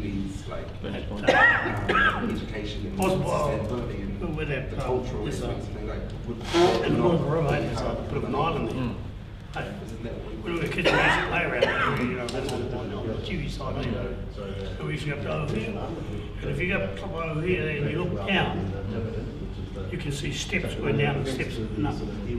And you'll never ever know that unless you're on top of the Kiwi hill. You know, this is what our people used to do back in the war days, you know. And I know for a fact that there's a cave, not so far around from the Papa, they call it. But nobody ever know about there unless you live there. Unless you live there, you know. And the only reason why we found it, we're chasing goats and the fucking goat disappeared. It went into this cave, that's how we found it. So we're capturing all of those kōrero by the members that belong to the group, trustees. It's really useful kōrero, just so that we don't forget those sites of significance. So how healthy is our how healthy is the river? Well, they're still rotating up the river, and they're still eating white bait. So there are things that we have, measurements we have to put around what's going into the river. But you know, the RMA has changed a lot, and there's an imposition of the law that's coming in another 25 years' time. It says that all farmers have to fence onto their waterways. So not only for Wairoa, for the whole of New Zealand and the Awa. A former acting general manager, actually. If I say white bait is coming out of the Wawa, it's still healthy. You can't drink it, but you can eat what's coming out of there. AFCO's still doing its thing? AFCO's still doing its thing. It's been doing it for years. Cool, but it's a balance, isn't it? AFCO, pretty much they do in employment. So these are some of the difficult issues we're going to have to face going forward. Obviously, to replace AFCO as an employer in the district is quite large. So we want to own AFCO. Do we want to own AFCO? Do we want to replace it and use another technology or another field of investment that doesn't do what it does with the other? So that's what balancing is. But to do that, obviously, we need to set these in place to provide the foundation to move into little fields and half, what it's developed. So don't forget the river, is what you're saying. Keep it healthy. Yeah, absolutely. We do that with all our rivers, the river, the Whangawihi River, the Rukaturi, Waia. Yeah. Can I go back to the aspirations thing? When you sort of read it, go through, does it put you in the moment, like in the here and now? Does it put you in the future sense that these are things we've got now or want now?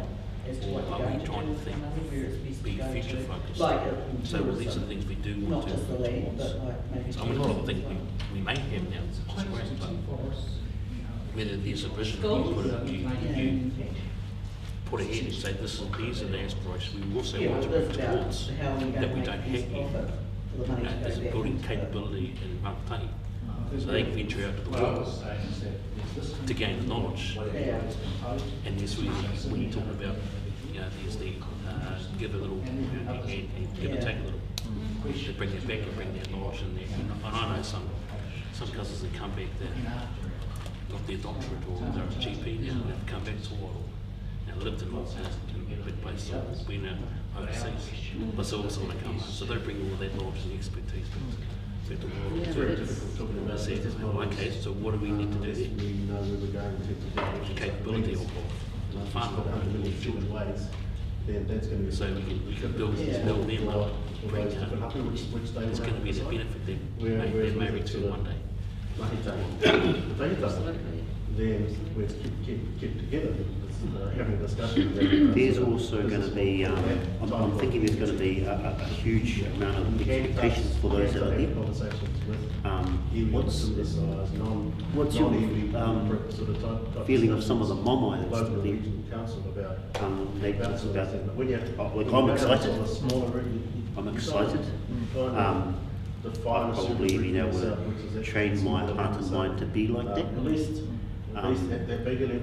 The mamai at home, when I talk to various people, when I go home, it's a big step. Like I start talking like how I talk today, they go, what? They go, what? And so have you confronted that and how have you responded to that? Yeah, it's interesting. So obviously as we go back further home, those groupings become more distinct and more clear, and you can see where the friction occurs. But as we move away from there, obviously we don't get that kind of friction because we're all one. So that's the interesting thing about home. So they are really focused in their groupings and making sure that their particular grouping is building their fences and building their paths such that it's just we're getting them to move the mindset that how can I achieve what I want to achieve collectively together at one at the same time, but at the same time maintaining your manamotahaki and all those other values around there. So that's the kind of mindset at home we're trying to change. But as the trustees, we're trying to develop a culture of working together, respecting each other and their differences, what they represent, but at the same time learning from each other about how to do and approach issues and develop systems and strategies in place that can help our members. Because obviously we need to build capacity at home to make sure when they understand what we're trying to build, we're trying to build a vision and build a structure that is going to benefit all, not just a particular group or It's particular. slow moving. Long story short, it's a slow moving process. Yeah, understand behind you kind of that's what it's down there, right? Don't trust in. That's what I mean. That sort of thing. Trying to move that. Trust. When you analyse it, really, we're all aiming for the same thing. It's just a matter of stopping, listening, evaluating together, and just using that value and principle, whakatahātoha, just about respect. Even though we don't like what we say, because it's still it's the kicking that we speak. That's the value I think Tātou group will bring. That's why I kind of sit supporting that approach at the moment. Is just to keep the momentum going. I just hate for this to get stuck somewhere because a couple Māmai people over here, and their Māmai is valid too, though. They're valid. Their Māmai is valid, but just that holds it up because my hair will grow greyer and I'll lose heaps, and then the moko is going to be like this fella trying to chase the NBA contract. But the journey started 30 years ago. Next Friday. The journey started 30 years ago. And a lot of people have passed away. But because of exactly what you're talking about, it's taken over 30 years for us to get to here. That's why it's probably better to have an overall, but everybody contributes to the overall, as opposed to all going off in one direction. Otherwise, and devolution is a making Mahi TAHI. So it's just like, how can we make the money now to be able to restore our The tato right now I have a sense anyway that tato as it is today has a makeup of wild and then that's where the trust notion comes in, that the person who's representing that group over there, that group fully trusts that person on there, that they are going to be expressing their things. And I get the sense that that must be happening because 96% of people kind of voted for it. I guess it's hard to get across to a lot of the people back home. Because I noticed when I went back home and I was talking about this, we should be supporting it. You need it for accommodation. So that was one of the next things we'd like to do. So you would want Marae to be... Yeah, because the journey started with a bridge to come to Whenua. So it's not just about... And they had to literally bring all their bridges together as one. Delivery of education. Nuaka's bridge doesn't belong over here. It Make it belongs more in obvious Nuaka. that So those are the dynamics that we have to it's not a do. cheap bring to members. But we're slowly keeping it holding together. There's one of the new, one of the guys that sort of give them an island money. Joe would be well into his 80s now. I didn't used to hold the knees and feedback on that. I remember my grandparents. And we're going to get that from Nuhaka to Wairoa. That was it, nowhere to go. And the first place that everyone got together and they built an island, that was like the hub. Strong leaders. But I think what we're currently doing No doubt, especially more of you there. You just been nominated. I'm holding this paper. You know, was any help, outside help? Which is awesome. Community help? Well, actually, I see Craig Little on there. What is that relationship between council and you guys like? So basically, we have what's called a tripartite agreement with the council, Hawke's Bay District Council and Wairoa District Council. Councils, we had to reset relationships. We had to, establish that, obviously we're going to be a significant player in the district. We need to lay the foundations of how's that relationship going to work. Obviously, they've got some ideas about how they want to do things too. They're still at Danny. But they're a separate kettle of fish. They need to be put to one side. They're wanting us to engage in certain committees. It's good for us to say, no, we're stepping back from that. We need to talk to our members first to make sure we get them on board rather than quickly run off and do all these deals. So this is about an equal partnership. It's mostly local authorities like to say, well, I want you to join my committee. We say, no, we're meeting you at this level together. And we're telling you what our tahi is. You're not telling me, us. So yeah, we have a mātangi arrangement that still needs to identify who the representatives are to go on there. Currently it's only inclusive of the Wairoa reserves that the council owns, with the potential to include other reserves.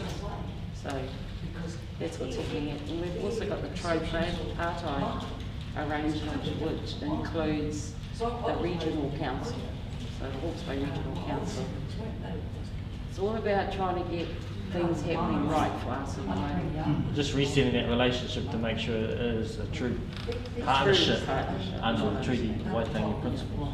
That's what we're trying to stress. Because they are difficult to change because they've been in this Pākehā mindset Top that down. they were in charge.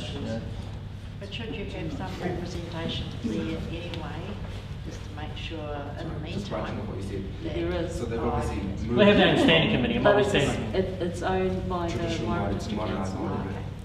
They have their own process, obviously, but we want to establish ourselves to make sure that we're in control of our own destiny. Let them know that. But that committee does really well for us as Māori. They push back. They've started to influence a bilingual Wairoa. Yeah, that's good. Yeah. So, That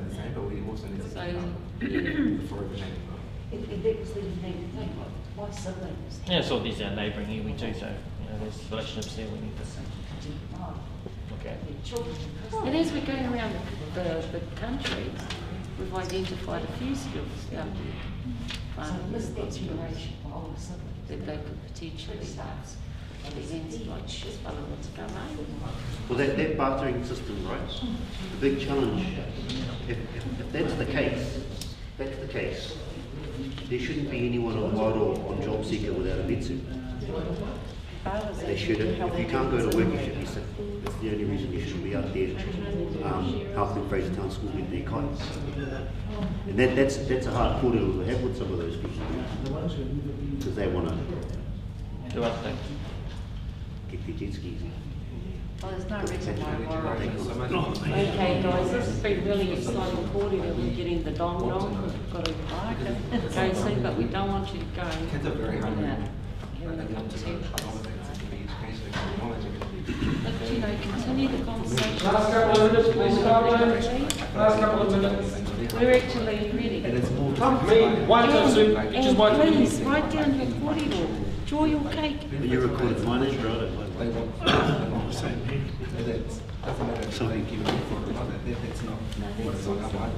Thank you very much for your corridor. Yeah, that's the way. That's the way. Yeah, of course you can. As long as it's above the waist. Yeah, no, Norman Jews, heard of them? Well, Norman, he's always been the go-to man.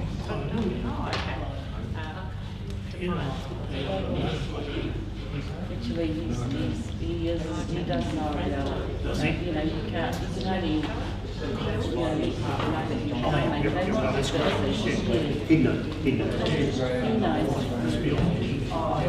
I'm actually from the level they go.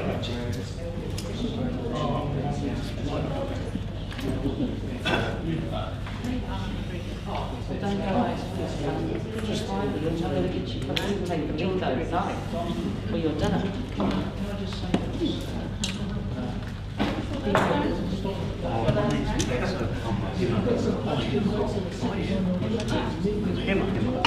You won't say you shouldn't be saying Well, you can always check it. Can we set up an email list for those who are down here as well? People typically leave an email. We'll make a piece of paper available at the desk if you like. I'll put local or Christchurch at the top, so all of you who want to connect, check your partner, name details on there. It'll just open up a public Facebook group called Wairoa Ki o TAHI if anybody's wants to. All right. Yeah, that's all right. I like that one. I like it. Wairoa Ki o TAHI. Oh, don't run away, feed farmers. Otherwise we're going to get all this kind and nobody's going to eat it. Which one of these do you like?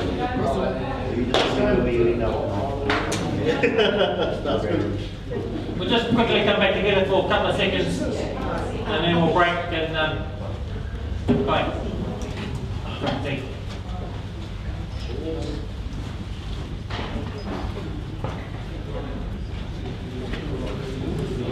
Then we can have a beer or a cup of tea. Cup of tea.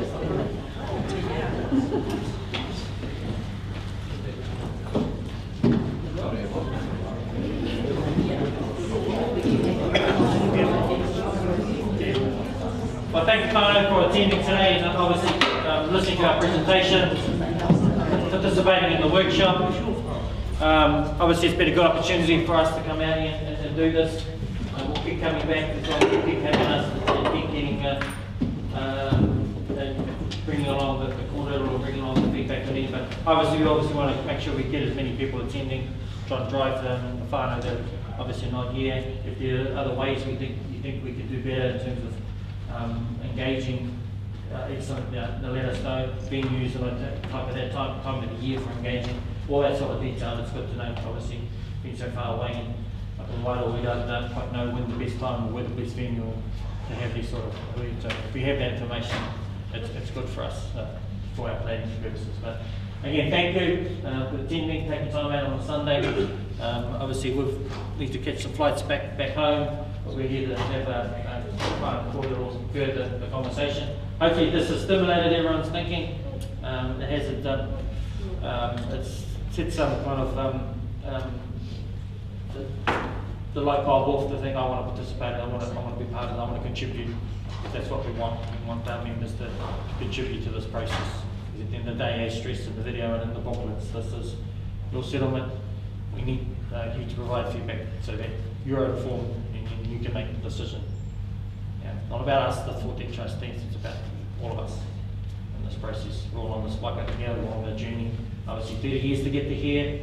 Obviously, we've got another journey. I think the easiest part has been the settlement. The next part is the difficult bit. How do we use the settlement now to address some of the issues that we're facing back home, or what it looks like. So, thank you all, and we'll pass it over back to you. Obviously no more questions. Just like so I've just set up a public Facebook group called Wairoa KOTAHITANGA if people are keen to just catch up from time to time, or even just progress some of the issues. Maybe, I don't know, every 6 weeks or a couple of months we might have a get together. Other questions?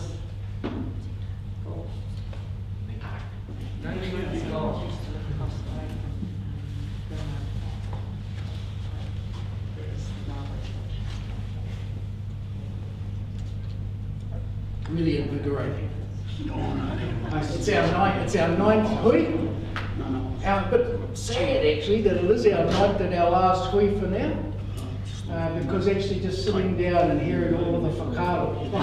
Janita's going, no, my husband thinks I left them. Really invigorating. And just wanted to acknowledge that. Feedback doesn't end now. Feedback continues. Whether it's online or whether it's back through your trustees, you send them an email or on the phone or Facebook, feedback is still there. All our objective today was to sort of give a descriptive, what's happened, what's going on, what's the haps.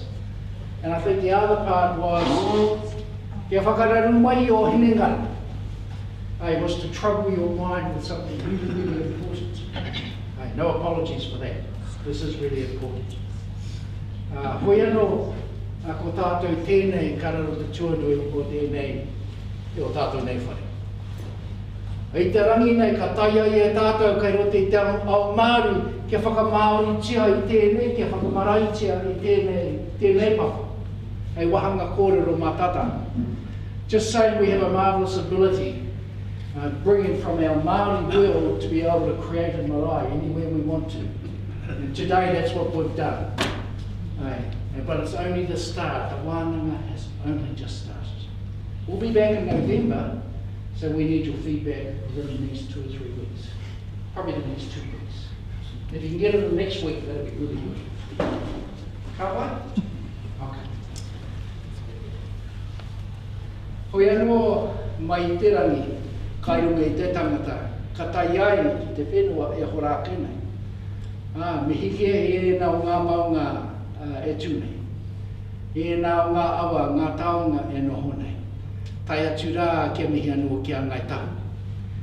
Ngai tuahuiri, kai reira ko kai konei o whanaunga e mihi nei.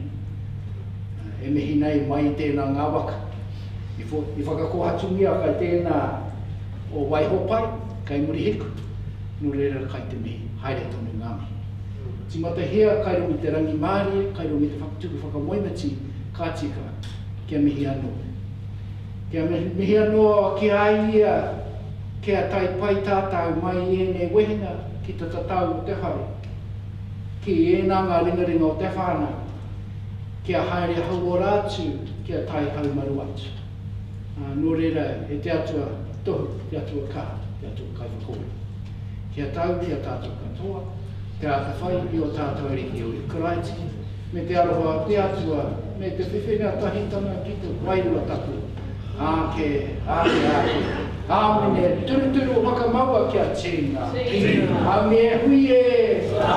E ni o whakapainga tō tātou rei kai hei oranga mō mātou tīna whangai o mātou Wairoa. Ki te taro te ora kui hukaraiti tō tātou riki. Āmene, kia ora tata. Whakahokia ngā kaiki. Just a reminder that after we've had some whanangatanga and a cup of tea, please take the leftover.